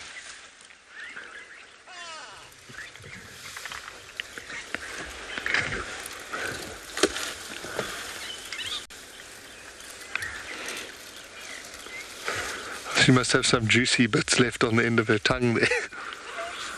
Like us licking our fingers after a meal. So just an update where we are. We're on the Triple M boundary here.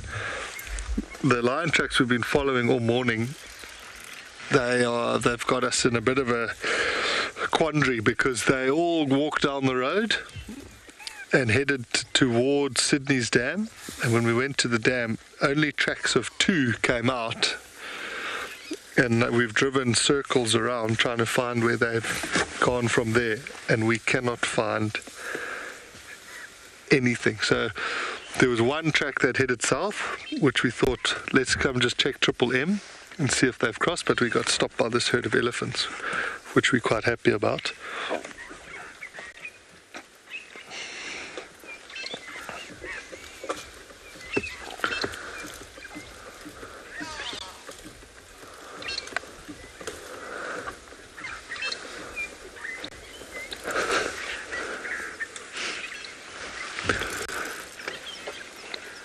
There are quite a few elephants around us, other than these 4 or 5 that are in front of us. We can hear some feeding behind us. There's some crossing, or they have already crossed the road behind the vehicle.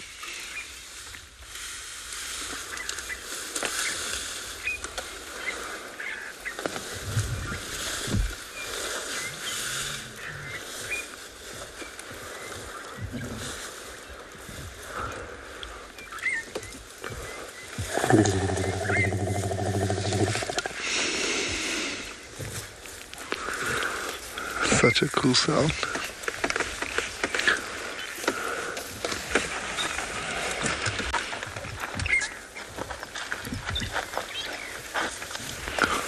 Yeah, they're loving that acacia at the moment.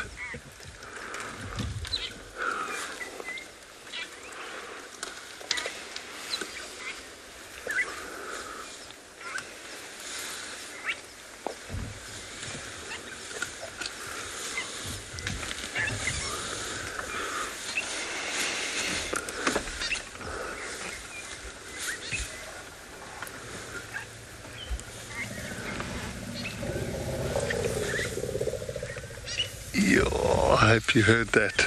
There was a three-way rumble there.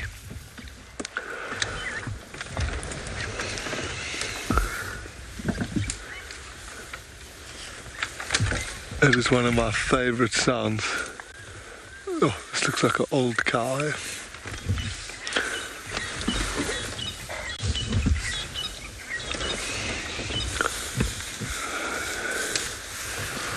This beautiful old lady, she's the one who did that first rumble close to us, and then it made the other two.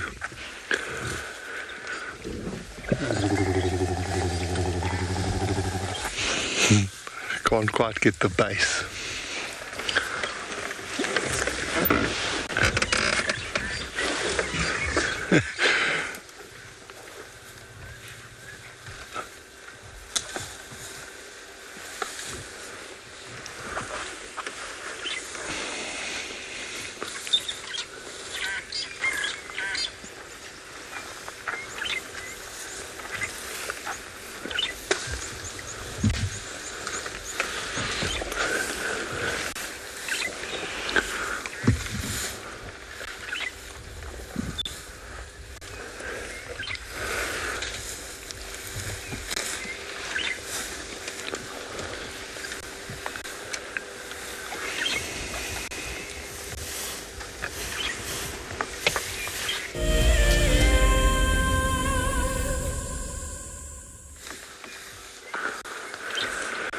We are just sitting here on the Triple M break with a beautiful herd of elephants.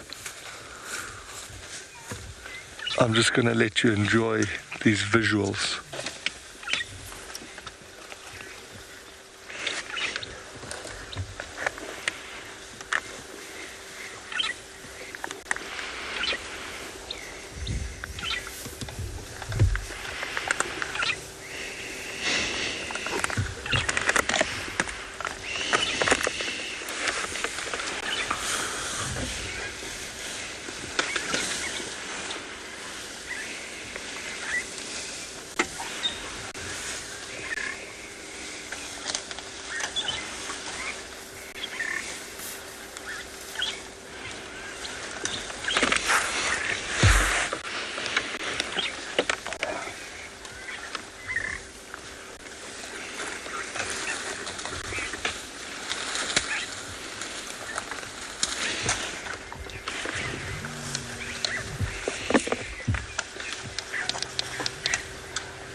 Welcome back once more, everybody.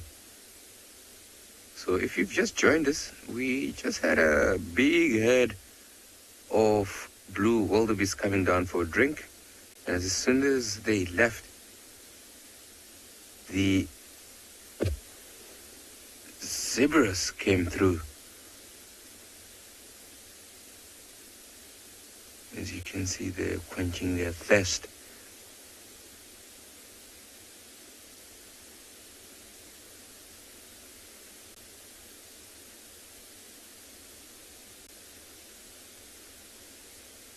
Quite impressive how they are all not drinking at the same time. If there's 2 or 3 drinking, one will be watching, which is quite smart. As you can see there, the one is drinking and the other one is just watching around, making sure there are no dangers around.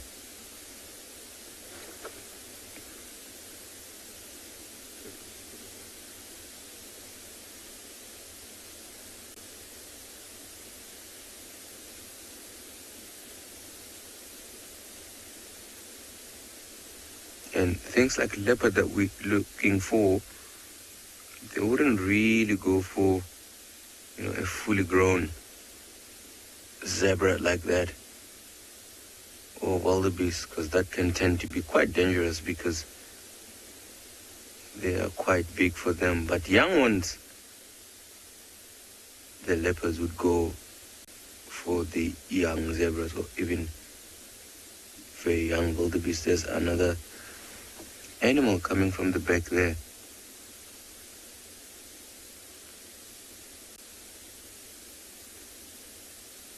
It looks like a grey duiker further back.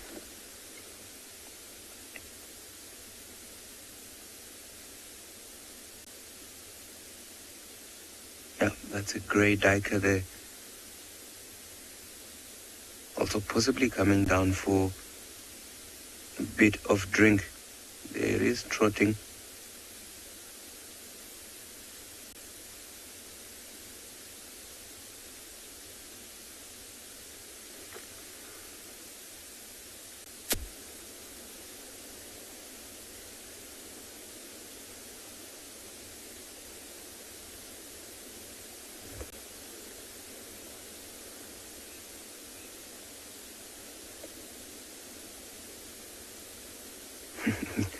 That blue wildebeest running around.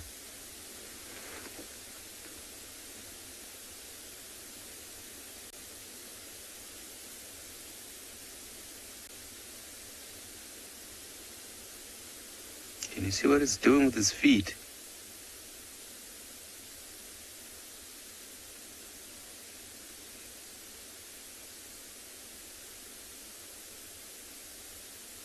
Look at that, scraping the ground and also sticking its face into the ground. That is a very interesting behavior. So what's going on there with these wildebeest, just under their eyes they have a gland called preorbital gland. Just looks like a little roundish blob. And as they stick their faces onto the ground like that, they'll be passing their scent onto the ground. And those scrapes that you see that they were doing, they have a purul gland in between the hooves. So as they scrape, those purul glands release scent. So yeah, just basically marking and leaving scent around here.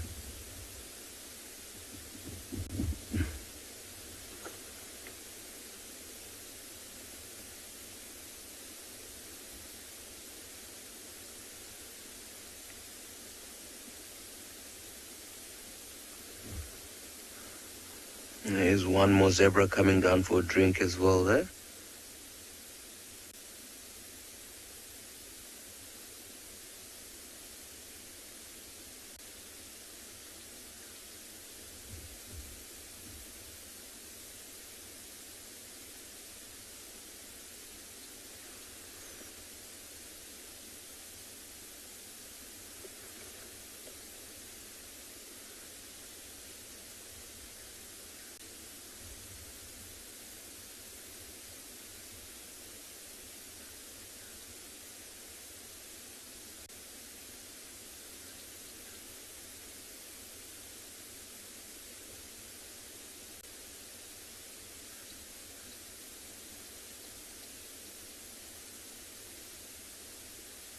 That must be quite a very, I guess, difficult life, right? When you always, majority of the time, watching over your back. I mean, did you see what that zebra did? I mean, it was drinking. But all of a sudden lifted his head up and then started trotting away.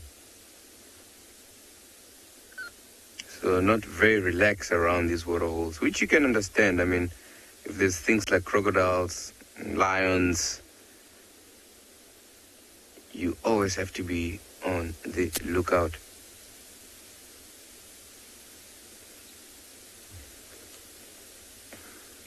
There's a jackal, again moving about.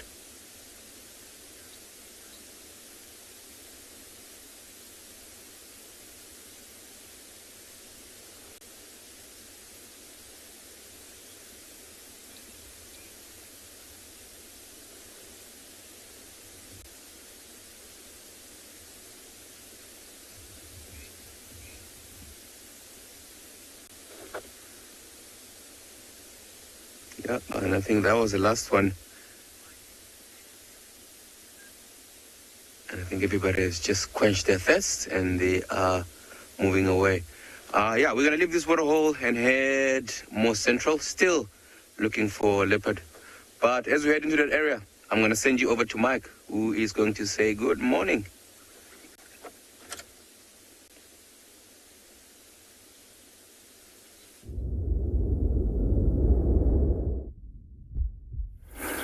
What a cool spot to spend the morning.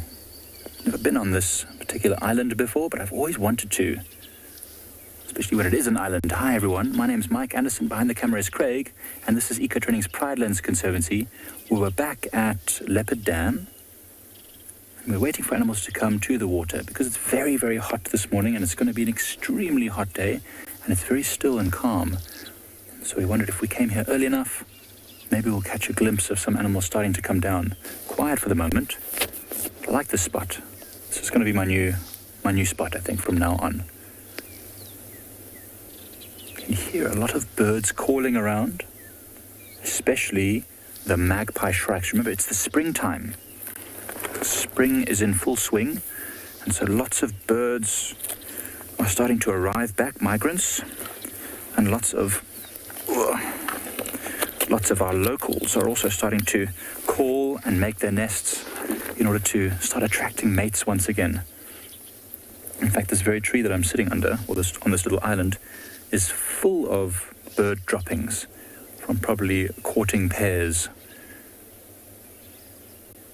I wonder how deep this water is. Jumping across it to get here, I was very nervous. If we fell in, it could be quite funny though. I know Craig was filming me jump across, so maybe you guys will find that on a blooper reel when I come back. Lots of fruits, seeds all over this little island as well, from the tamboutis and from others. So many birds and probably monkeys as well, using this spot when there's not so much water anyway blocking it. It's a safe place to go and feed. But we'll hang around here, see what else turns up, and we'll let you know when they do.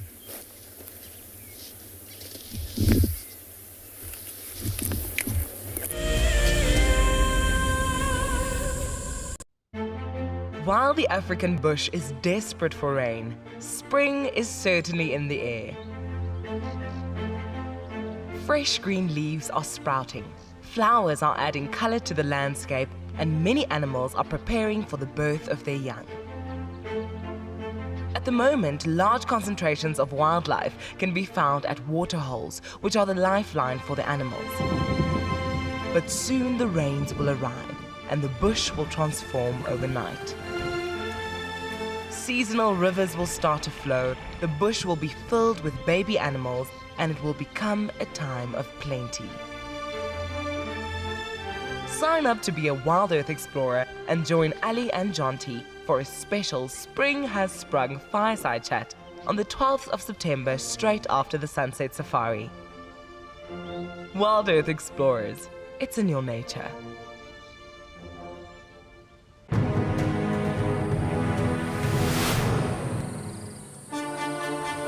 It's day one of the annual South African Guide of the Year competition, and our first foot into this competition this morning is all about tracks and signs. We're going to call you in one at a time. Just look at it, the information will be there. Our 5 guides have been tasked by the judges at figuring out who is what is who, and where they go in the bush. It's either Franklin or guinea fowl, but because of the volume of other deposits in the area, we went with guinea fowl.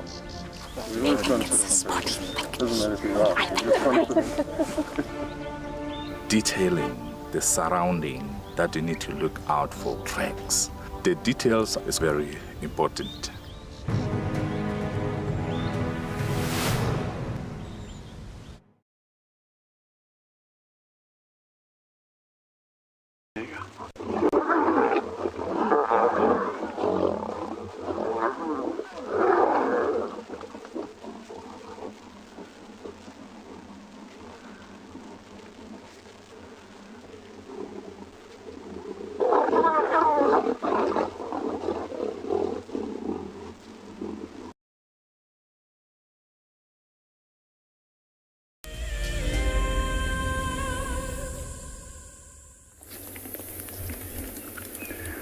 Craig, so do you look in the gap there, Craig? You might just see their backs moving as they walk up there. I'm going to come down towards you. No, actually, I'm going to stay here because I've got a good view. Let me just use my binoculars to see if they are still sitting there. Yeah, I can see one watching me right now. Do you see the marula tree to the right of that termite mound in the middle distance?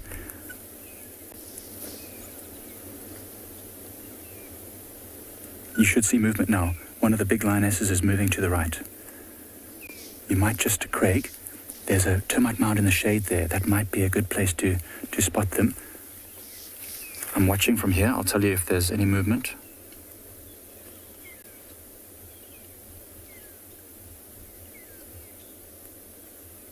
Oh man, okay. I'm going to come down towards where you are, Craig.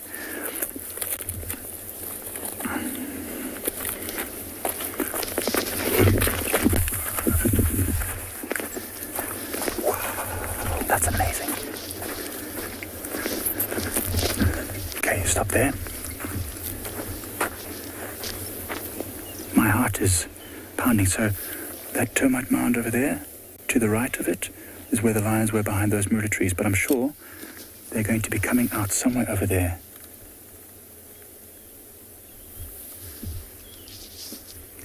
I did not see the youngsters move away. They might be actually lying down low, close to that marula tree over there. The youngsters moved off, but then I didn't see them leave with the two adults that I saw. I can see them now. Hold on.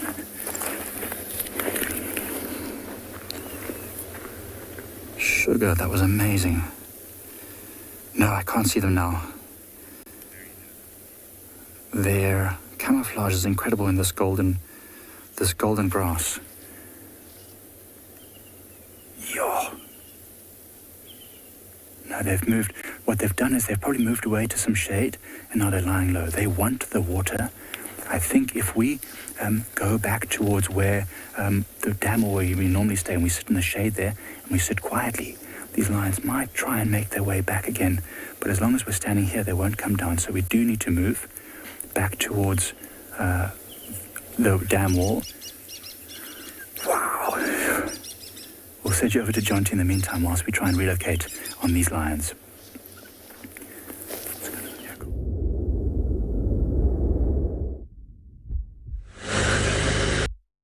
Yo, Mike, that is epic stuff. Lions on.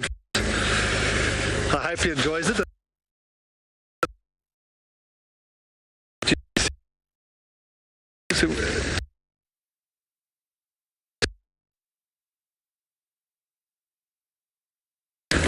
I'm taking this.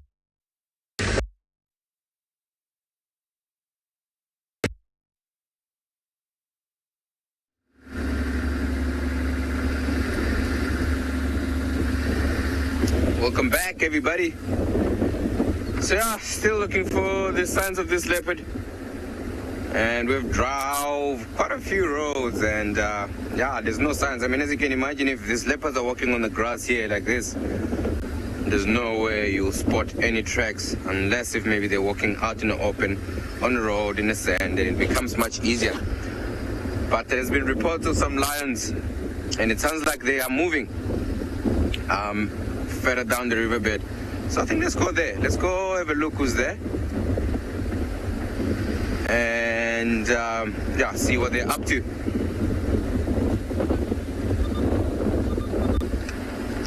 Nick, come in.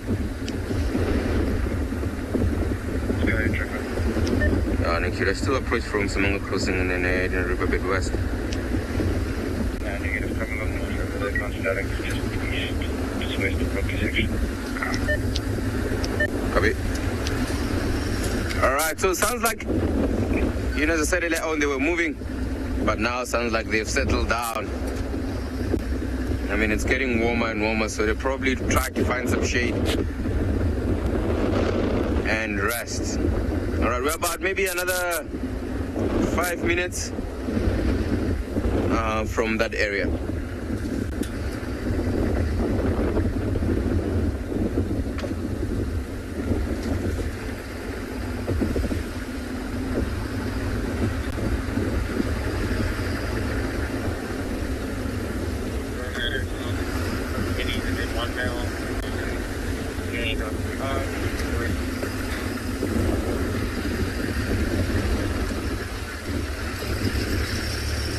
It'll be quite nice to see some lions again at daylight, because yesterday, you know, we did find them.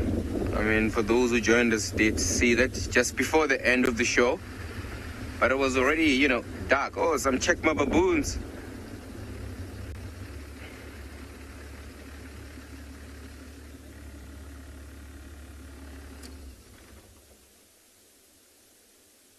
They've just crossed the road now. We're gonna try to move a little bit forward and see maybe we can have a look at them again. So yeah, it would be nice to see those lions while it's nice and light, and see what they're up to. All right. Oh.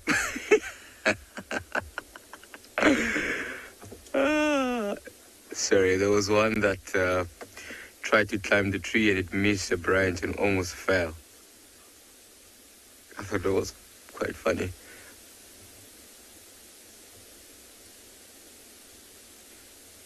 And that is the one that just climbed the tree now.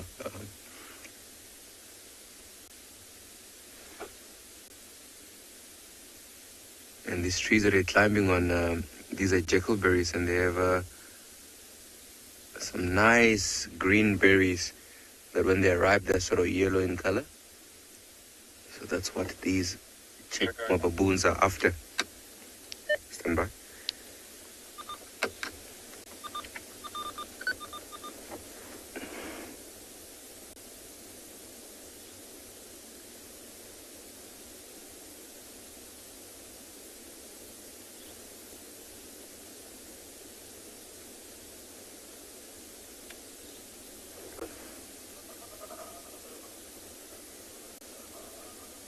And it's quite interesting how these baboons, like, these fruits are not even actually that ripe at this time of the year.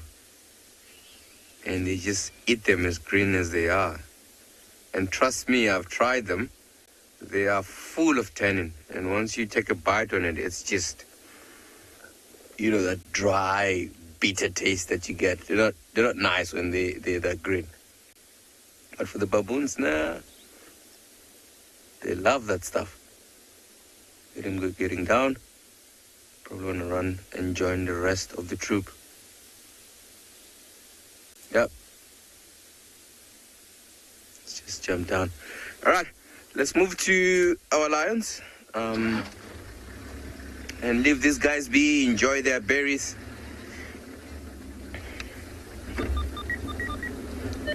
Yeah, Nick, go again.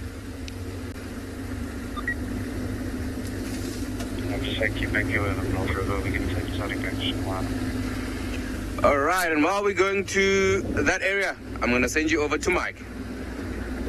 Copy.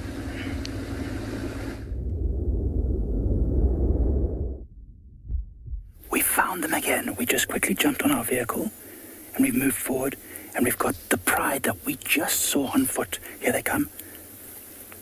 That's one lioness. was at least one other adult lion and a number of youngsters. We were just with these lions on foot at the dam. But lions are nervous animals with people. And so they saw us and decided to just move off. After that, we actually saw tracks of them. So they've been at that dam during the night. There's one very young, and there's another youngster. 3 youngsters. 3 youngsters, a sub-adult and 2 adult females. Spectacular. We're going to try and see if we can maybe stay with these lions a little bit longer. They are moving towards our northern boundary, so they might move off.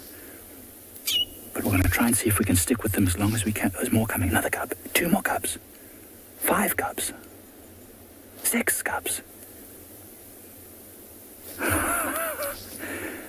This is the first time I'm seeing this pride. I haven't seen these youngsters before. This is my first time. How awesome. Craig, will we be able to go a bit forward? Let's give it a go and let's see what we can do. That's so amazing.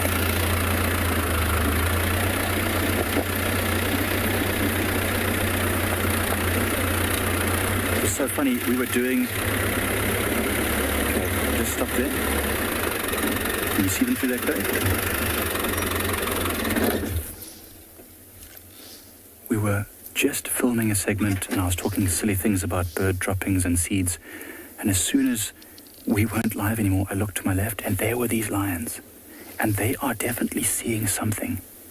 They've stopped and the females every now and again look in that direction. Impala herd has just come to the dam as we were leaving, and they look hungry. They will be keen to hunt. And it's not so hot just yet, but it will get hot later. So maybe if we're very lucky, we'll get a chance to watch these lions hunting. It'll be tricky with all their youngsters though. Okay. Right, we're going to stick with these lions and try and see if we can relocate on a better visual. And in the meantime, we'll send you over to one of the other live locations. How amazing.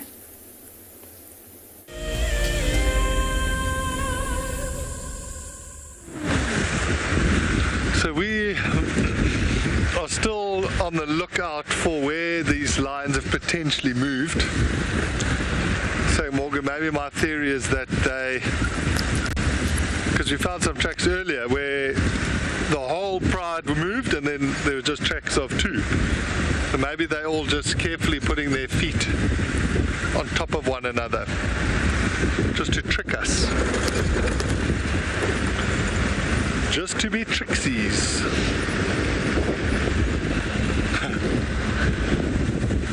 So what I'm doing now is kind of up to the back where the buffalo herd started, which is where the bigger male lion.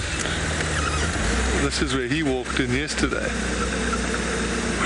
This is confusing.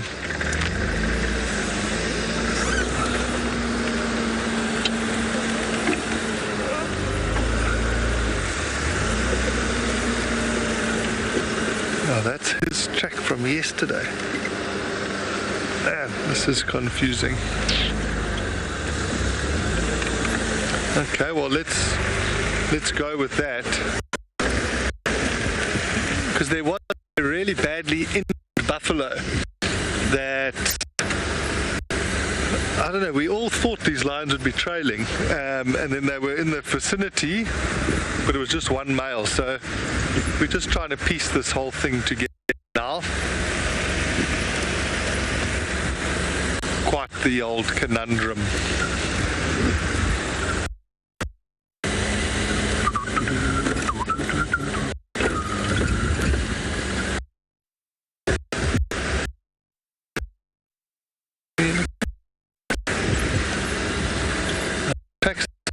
Out here anymore.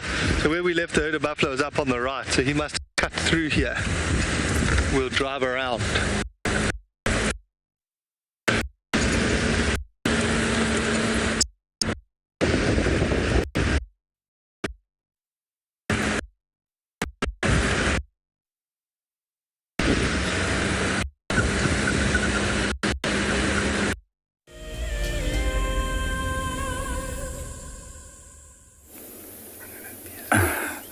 So you can see the whole pride is now walking along the road, and they've just spooked an impala that ran off. So they're definitely looking for hunting opportunities. The youngsters look like they've eaten a bit. Some of them have got quite round bellies. This one's looking a bit skinny. That's why he's probably hanging back, probably feeling a bit tired, needs a bit of food. But otherwise, all in great condition. You can hear the impalas now alarming. So amazing to be able to have found animals on foot and now just follow them.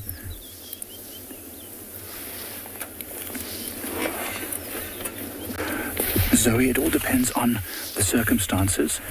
On foot, we were not that far. We were maybe 80 meters from them when we first saw them, and they saw us. They've got great eyesight, but they weren't alarmed. They just moved off gently from us.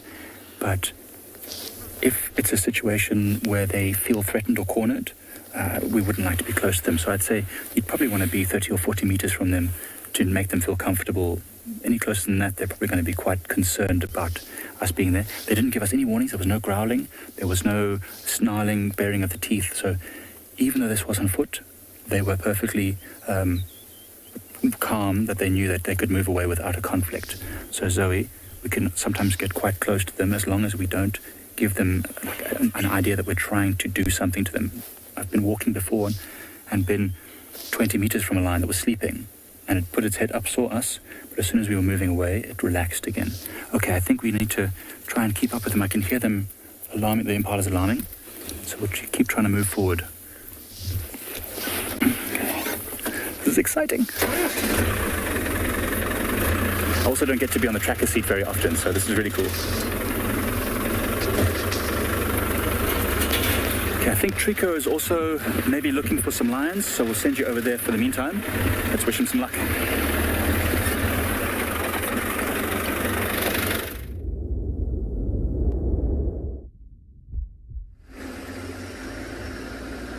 All right. So we are basically here where these lions are. They somewhere in this area here. So let's try to slowly go in here and see if maybe we'll get to see them. There they are. Can you see them there, Renek? Awesome. It's almost quite difficult to actually spot them where they are because, you know, it's nice and grassy and you can see the color of the grass nice and tawny, same as colors as them. So it can be quite tough to actually see them. But there you go now, everybody, I'm sure you can see them there laying down.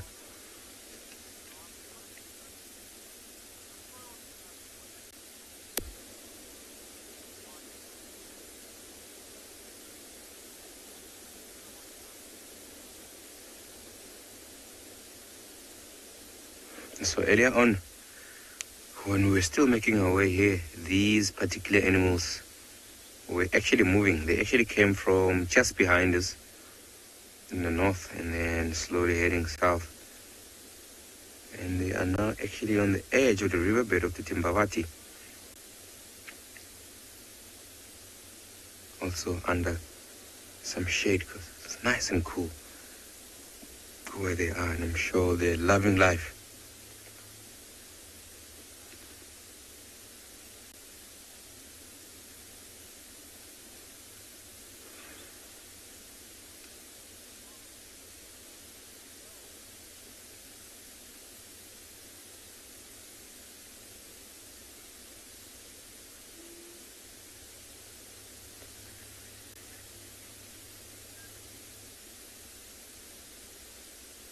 Yeah, it's quite amazing because, like, you know, we are also excited that we actually did manage to keep up with them because yesterday it was very dark, very hard to see a bit.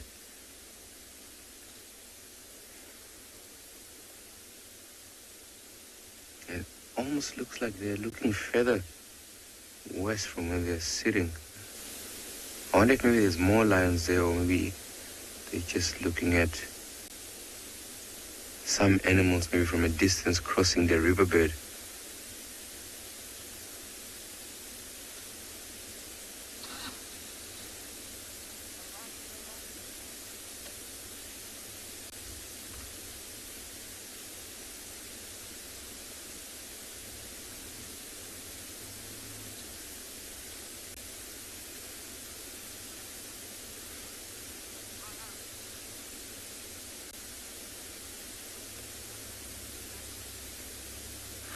And one other interesting thing is that how these, pride is all scattered. So they are part of the Birmingham Pride. Okay. And I mean, ever since we've had some youngsters, or the females, ever since they had youngsters, they have been sort of separating themselves.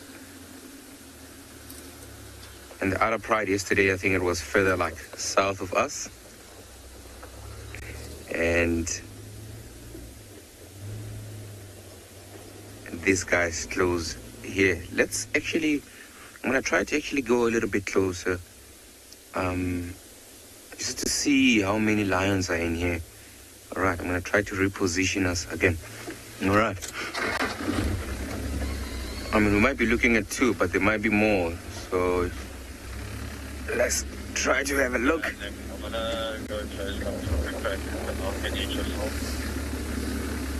Copy that, right? Now, guys, you can have a thingy done and we'll check out that control. Show up there, that's right.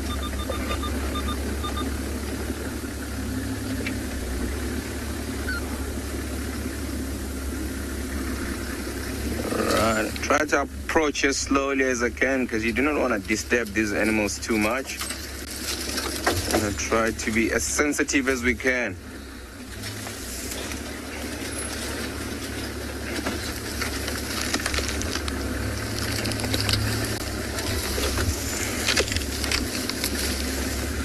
Okay, there we go. Yeah, perfect. Right, so as I said, I mean, from that distance where we were, we could only see only 2 animals. But now, you can actually see that we have 4 of them.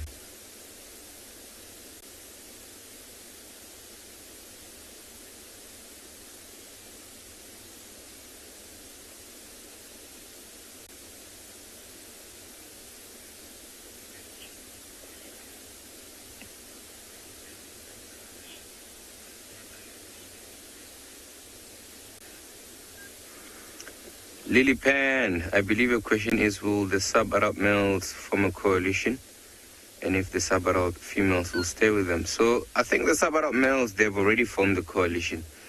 3 days ago, we actually found those males actually scent marking, which is quite surprising because they're scent marking around where their fathers, have already established the territory. And when we found them, they were on a giraffe kill, which they took down by the 3 of them, which was quite impressive. These females, I don't think they will leave with them. I think these females will stay with the pride, with the Birmingham Pride. But also, Lily Pan, with that being said, sometimes you don't want to put animals in a box. You don't want to think, this is what animals do, and this is what definitely they're going to do. With these animals, we're still learning them, like each and every day for us as rangers, it's time for us to learn. And there's no way where you can, have a day where you'll be like, even if you've been working here for 40 years or 50 years, saying that I now know everything about the animals or the wild or the bush. There's no way. So, yeah, 2 things might happen. They might stay with those sub-adults, or the sub-adults might leave, which majority of the time that's what happens. They'll leave and form their own coalition and possibly even taking over their own territories. Because remember, if they stay with them, it means they're going to mate with their sisters and their aunts and all that, and that's not good for their genes. And also, that is inbreeding. So what we're looking at here, we're looking at one of the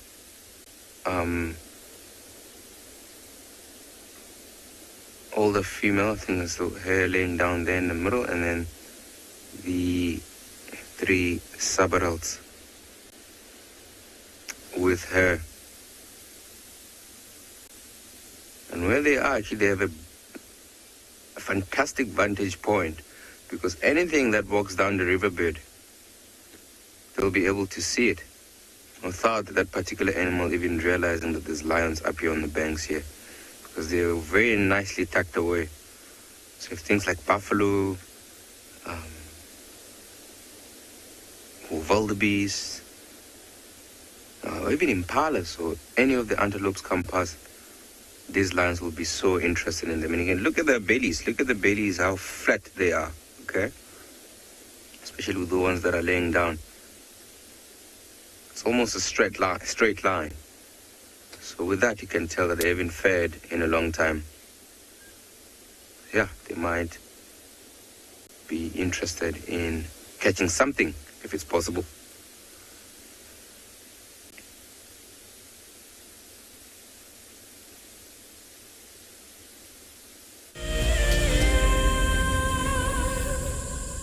The Masai Mara in Kenya is an iconic wilderness filled with life. Its inspirational beauty has captivated our hearts on WildEarth for many years. While this season of the world's greatest migration has been missed, WildEarth is preparing a spectacular comeback in 2022. For the first time ever, WildEarth will be running expeditions to Kenya's Masai Mara throughout the 2022 migration season. Hosted by David Githu and Isaac Rotich, you could be a part of the team that shares the wildebeest migration with the world, live on WildEarth's daily safaris.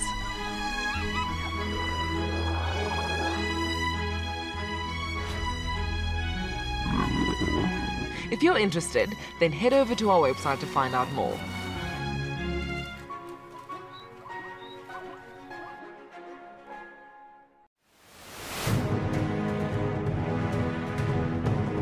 I think sometimes you need just to listen. So it's a kind of taking out all that other spirit and bring back wilderness and healthy. Bushwalk and trek and sign. I'm sure I'm good at that. I spend most of my time on the ground since I was a young boy, so I think I'm good with that. Actually, I'm not much nervous of any category. Just take it as it is. Yeah.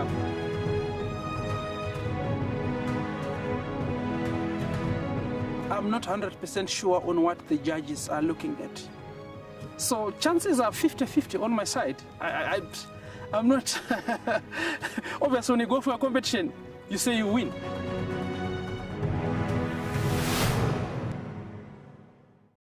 I've seen something I've never seen here before. Look at these cubs. One is crossing the river. It's being washed away, unfortunately, but I'm sure the mother is going to save her. Look at that. How beautiful. Look at that. One crossing, two to go.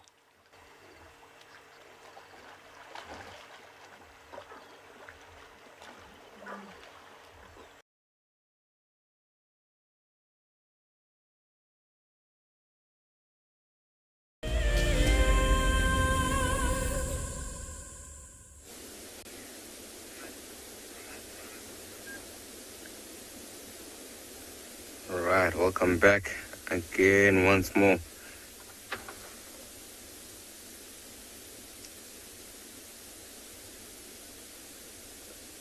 We are still with these animals.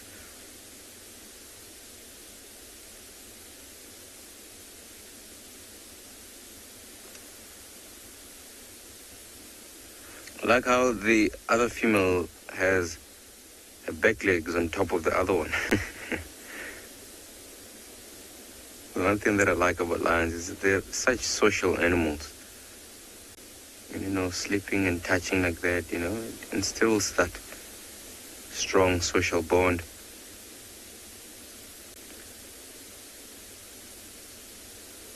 The other female, she's getting up.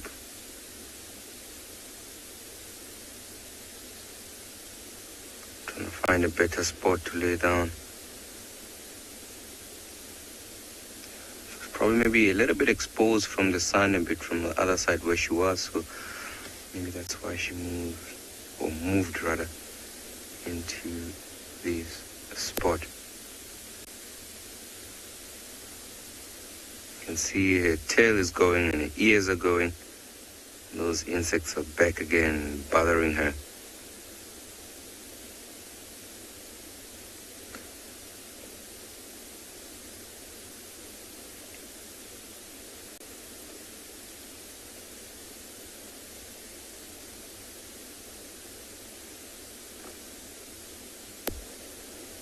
It's interesting how the rest are just sleeping, but she's still keeping her eyes out in the riverbed.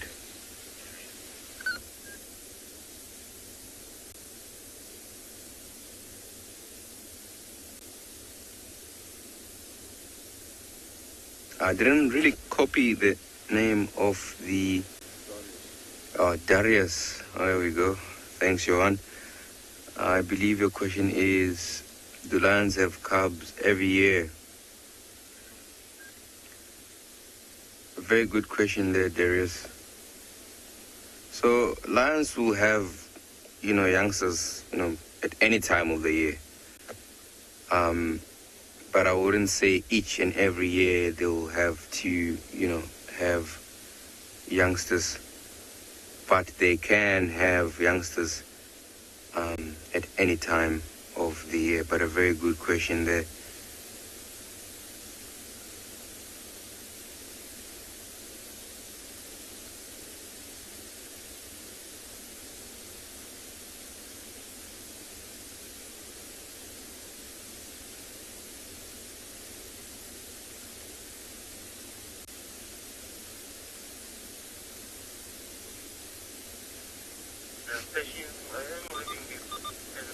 And also, Darius, remember, with these animals, before they can even have cubs, right? Or new cubs. Let's say, for example, they already have existing cubs. They have to wait for them to, to grow enough, right? And then as soon as they, at a certain age, and that's when these females will mate or have youngsters.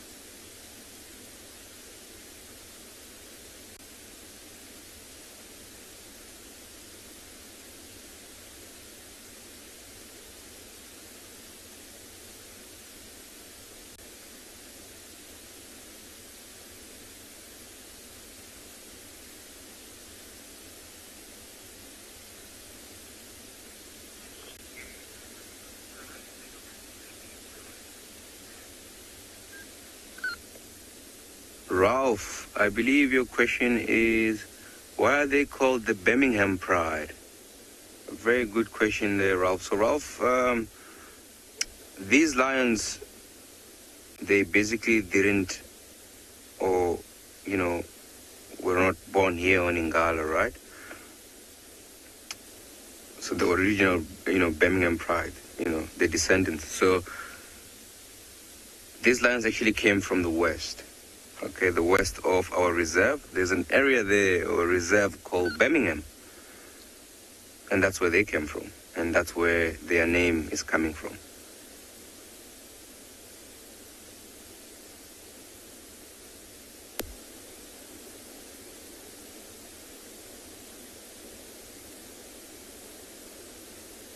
Yeah, this female, she's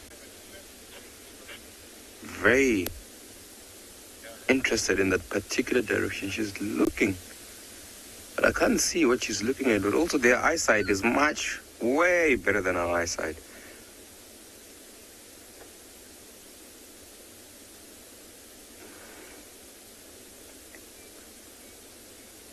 She is giving us a look there.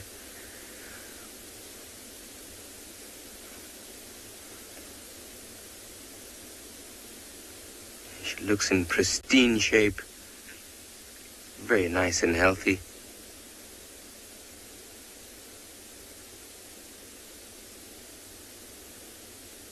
And to be honest, it's only about a matter of time up until she lays down.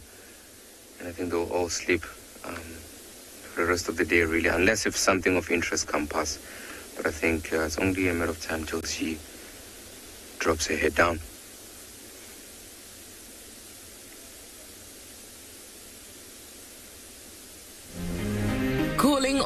Wild Earth Explorers. We have a new and frankly awesome travel prize for you to win.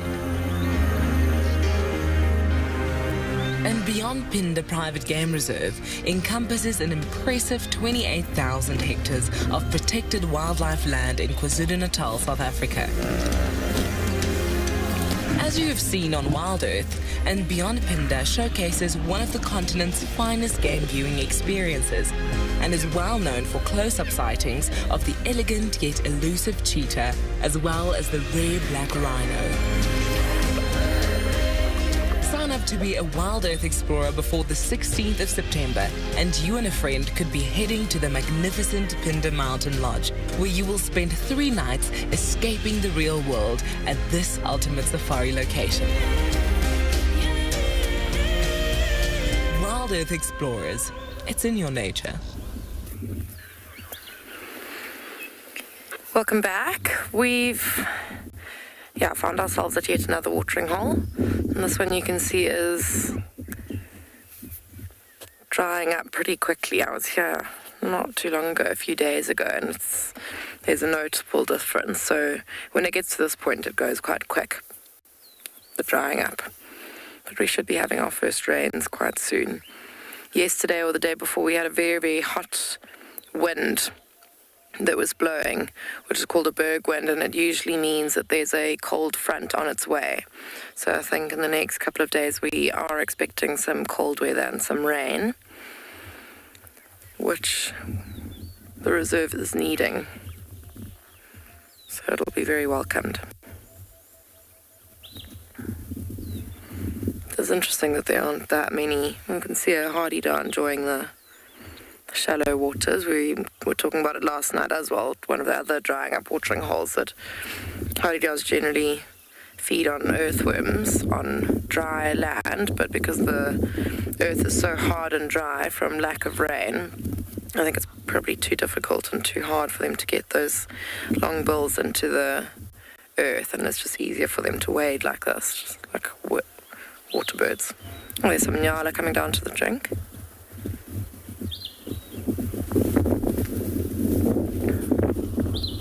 Looks like a young male. There's a fully grown male behind it as well.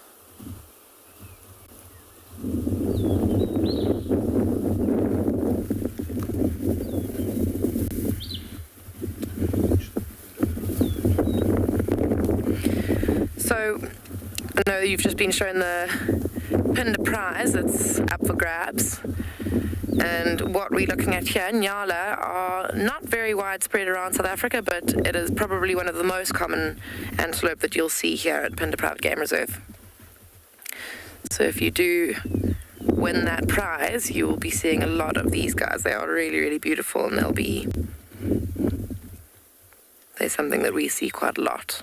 They're often around the lodges as well, close to the rooms.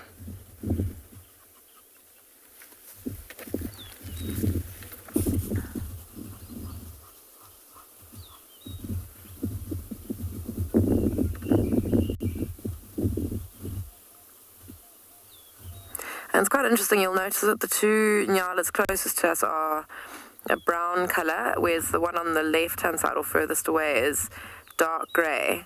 But these two closest to us also have horns. So the males are a dark grey and the females are the reddy brown colour that you see these two young males are. But they all start out the same colour, so all the youngsters are the same colour, and as the males grow older they start to change into that grey colour that you can see on the far side.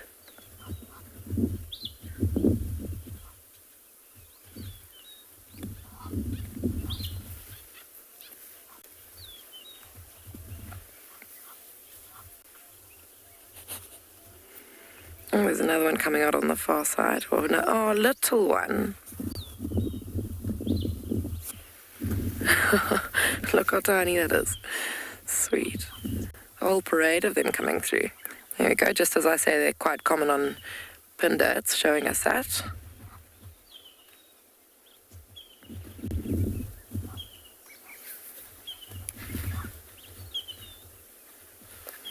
And although they are relatively relaxed animals, they very used to the vehicles. The youngsters are, they'll be constantly kind of watching their mother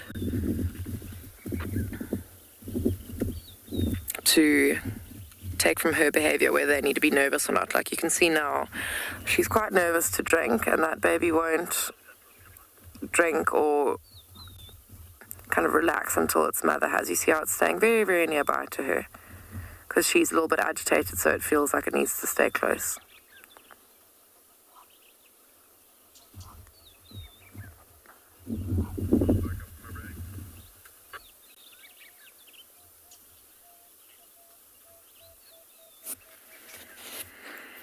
Yeah, okay, they've got beautiful, got a frat from that hardy-duff flying up.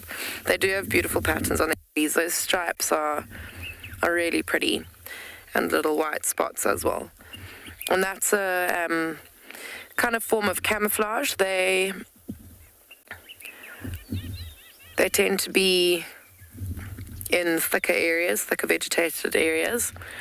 And those lines, those white lines down the side of their bodies, when they're in a thick, kind of dense, dark area, the lines on their body, that little one's just decided to leave its mum, kind of breaks up the shape, the outline of the body, so it makes it difficult for predators to kind of pick up on the full shape and pick out one animal to focus on and hunt.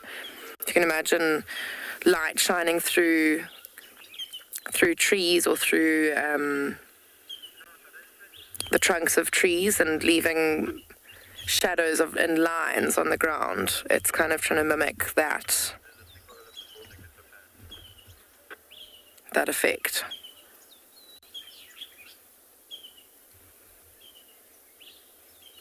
You can see that they've all just come out of that thicker area and then they run back in when they're finished.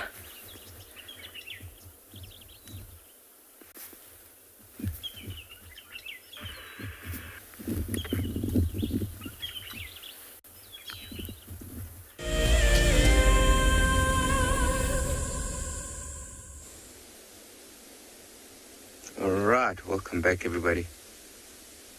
And yeah, I'm stopping here. Just want us to have a look at this tree right in front of us.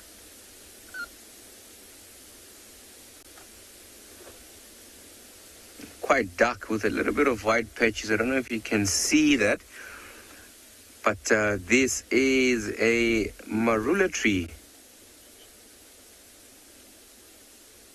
And the amazing thing about this tree is, in some of the, to start with, there's a lot of animals that, will feed on it. For example, your elephants, and they'll also pick up the fruits that they have during summertime.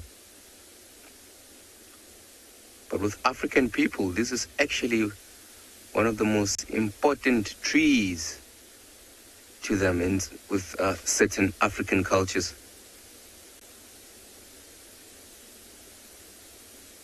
And usually sometimes because the Africans believe in propitiation of ancestors, majority of the time when they propitiate them, they will be doing it under a marula tree.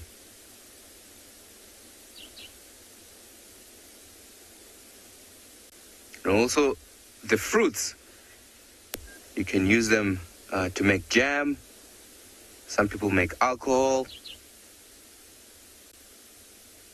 which is quite amazing. It's sort of like a multi-purpose tree, really.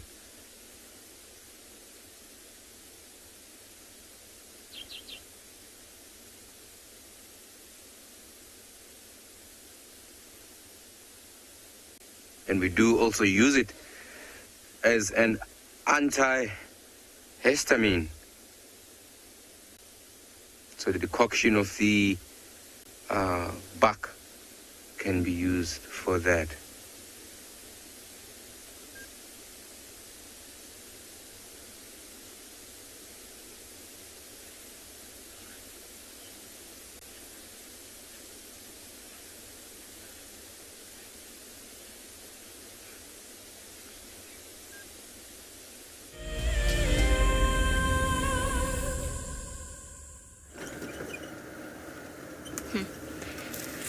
So our leopard search has yielded no results. We haven't even been able to come across one set of tracks. It seems like lions walked everywhere last night on Djuma. There are just tracks pretty much on every road, except the ones where we were with that squirrel, and that's why we thought maybe we had a good chance, but then also no tracks there. We've sort of come into the northwestern corner of Djuma because there's nothing down by the south or the east. So we've come up this area, see if maybe Kara would be around. She was seen a couple of days crossing into, crossing into Djuma from Manyeleti. So she could potentially be around. Ooh, okay, some of the ellies, I think this are the ellies that Jonty had earlier, have left a mess on the road. And lots of lion tracks all around, but very little else in terms of wildlife. I suspect the lions were causing chaos last night with all of the animals, all the general game and so on, and perhaps just chased everything off. So not too much happening today. So I think I'm just going to try and take a loop around the gate, see if maybe there's something around there that's maybe moved off into the area just after the lions left. It seems like they've gone northeast. So maybe by this afternoon things will be a bit more settled. We'll have a few more animals coming to drink from the water holes and perhaps a few leopard tracks walking on the roads. We shall see. You never know. There's always a chance for a last-minute leopard.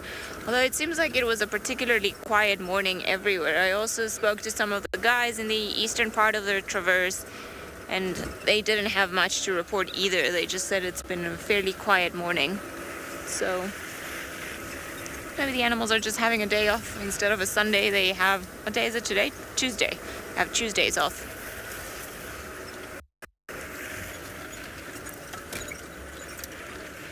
Hannah, they don't necessarily hide, but they will try to avoid them. Lions are the biggest predator around this area, and if they surprise leopards, especially females that have got cubs or youngsters, then it doesn't always end up in a happy feat. What is that over there? Just have a look. I think it's just a log. I mean, it's just a log, but it looked suspiciously very much like a leopard.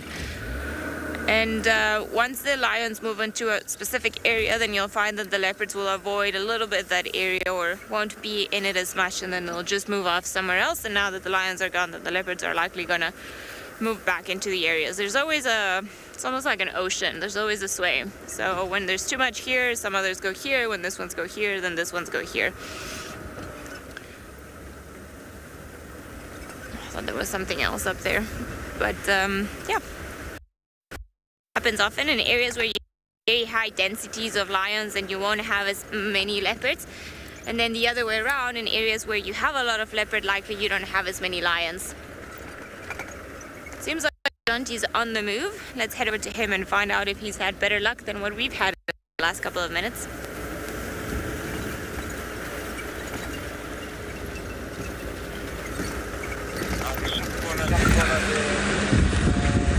Welcome back with Morgan and Jonty.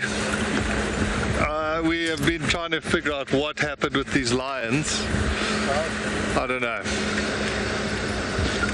The tallies banned us from seeing them. We're trying to figure out the whole morning. Like, we had the tracks and they've just disappeared. And now some of the guys right in the north have found tracks of lions in the north. Yeah, I don't know how they got there, but anyway. Yeah, like Morgan says, maybe they used the tunnel system to get there. So we are heading back towards Djuma Dam. We want to come see, maybe now it's getting a bit warmer, see what is coming down to drink.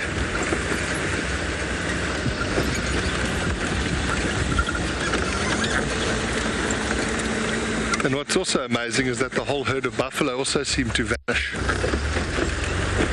There must have been a huge action last night that no one got to see. Or got to see. Sorry, I've been staring at the road so long, my connections between my brain and my mouth aren't working. But I do always say, if you think of the incredible things that we do get to see, can you imagine what we don't get to see? What happens when we're not out and about?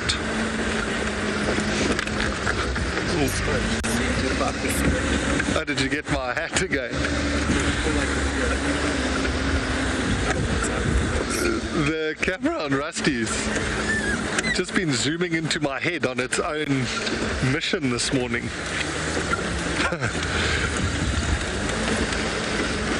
So don't be alarmed if all of a sudden you can get a close-up on my ear.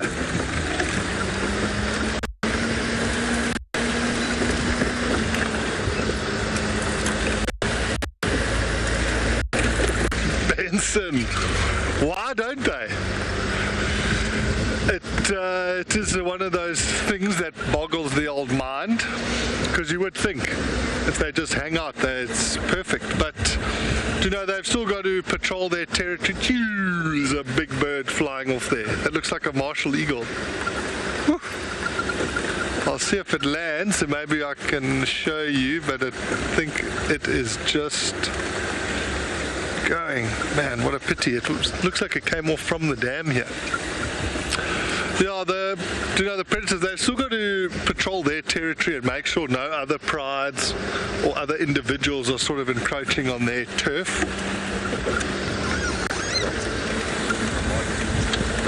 Yeah, we're definitely going to stop, because other than that bird we just saw, this could be the only other mammal we've seen apart from the elephants.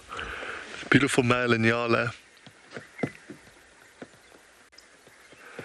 But Benson, sometimes you'll see when it gets very, very dry and you get very limited water sources, you will find predators will then literally set up camp around the water.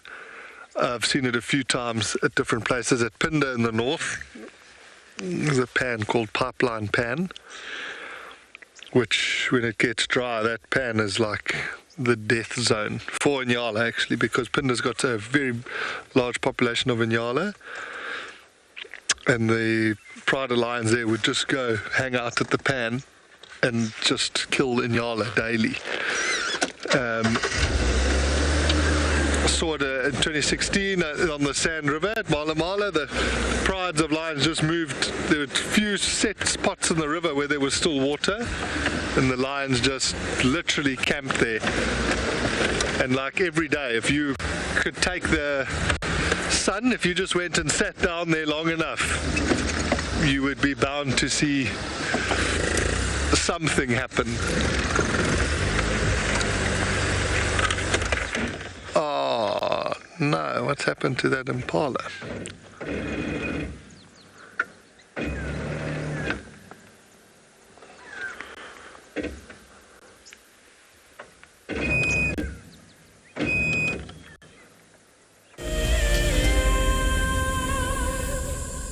I have a degree in environmental planning and development. My passion is outdoor classrooms. We are not only grooming the environmentalists of tomorrow, but tomorrow's leaders as well. My long-term goal is for the people of South Africa to learn how to live sustainably, to be able to look after themselves and the environment. So I hope that through environmental education, we are able to get that message to the future generation of South Africa, so that they start now and can continue that good practice in the future. Environmental education is critical so that people can live sustainably in the future. That is my long-term goal.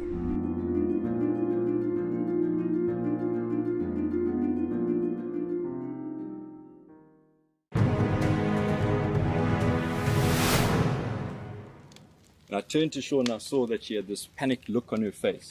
Either she was afraid that something had happened, or she was afraid that she was going to miss out on something. But instead of her missing out on those lions, we drove up next to them and I switched off the car so that she could hear what was going on. Now, these lions had killed a kudu, and she could hear these two cubs, both 8 months old at the time, busy pushing and shoving each other out the way to get to the best parts of the meat. And the mom was lying just to the side in the shade. Now, I'd known that before losing her sight, Sean probably knew what a lion looked like. But I really wanted her to know what this lion looked like. So for the first time in my guiding career, I started to describe to someone what a lion looked like. And I found that, I started to notice things in that lion that I'd never seen before.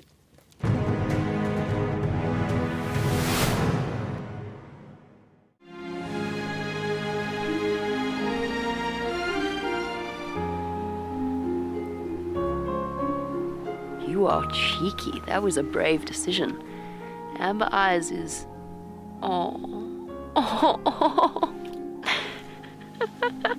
That is so magic.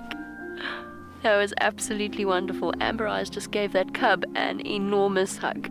Expect the unexpected here on WildEarth daily.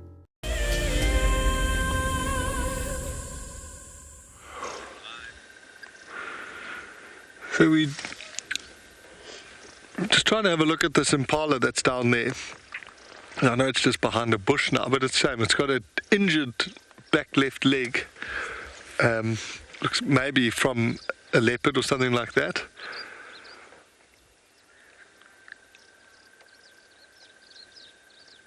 When we could see it a little bit closer, you could see it's not in terribly good condition. It looks quite thin.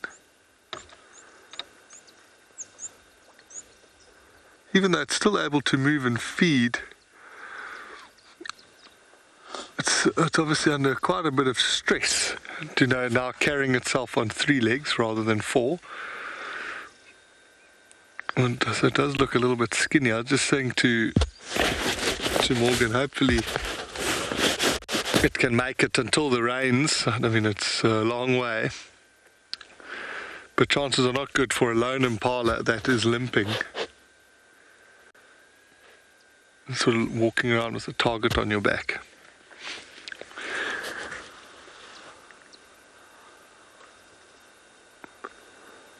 I was mentioning the other day, I've seen it a lot with impala. When one has a limp like that, the others move away from it. They don't stay with it because it's almost as if they know that is going to attract predators. So they just distance themselves from the limping individual.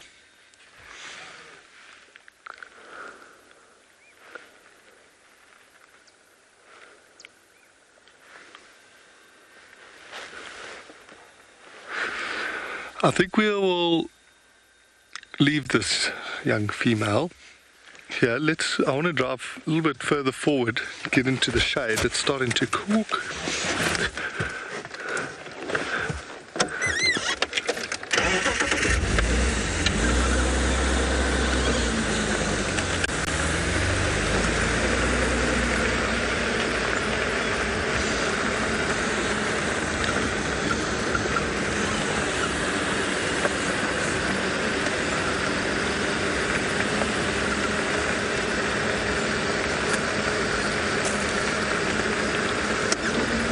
Sean,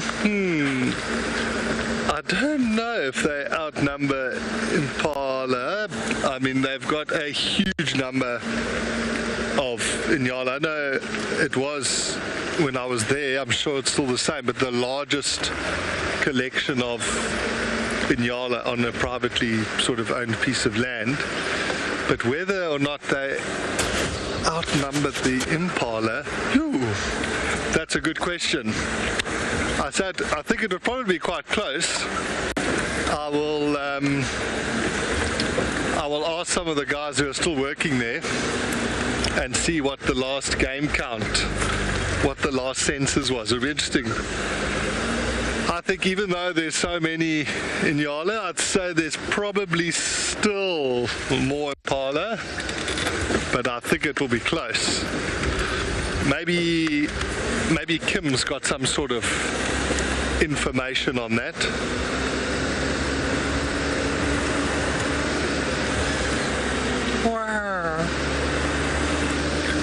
The hardy-dar shouting.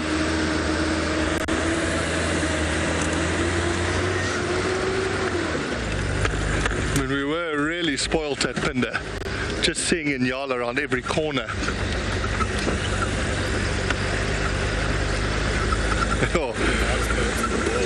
They are allowed the old Johannesburg eagle.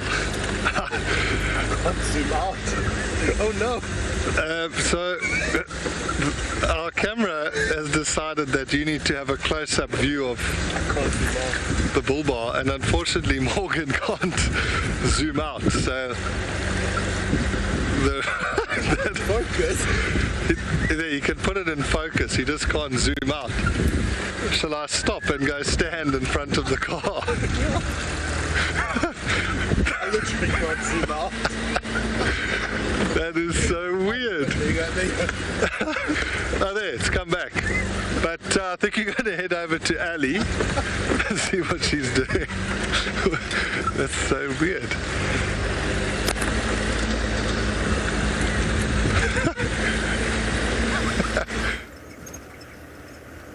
Well, it seems like our drive is coming to an end. It's been an interesting morning, mainly in Phinda and in Ngala, if I'm not mistaken. Seems like the water holes were extremely busy. Perhaps because it's starting to warm up now a little bit earlier and animals are starting to come down for a drink. And things were quiet on the Djuma side. Perhaps they'll improve in the afternoon. Doesn't seem like the lions made it nice for everyone to come out and about today, but maybe we'll get lucky with some other creatures coming into the afternoon. Seems like it's going to be hot, so we can definitely hope for some elephants later on today. Maybe at Gauri Dam, where it's quite deep, and maybe they'll go in there entirely, because it's always lovely to see elephants in the water. It's probably one of the best things to view. Thank from our side, we just want to thank you for joining us on Drive today, for dealing with some of the tech issues that we had to deal with, but we really appreciate your patience and everyone's support. So hopefully we'll see everyone back on the Sunset Safari today.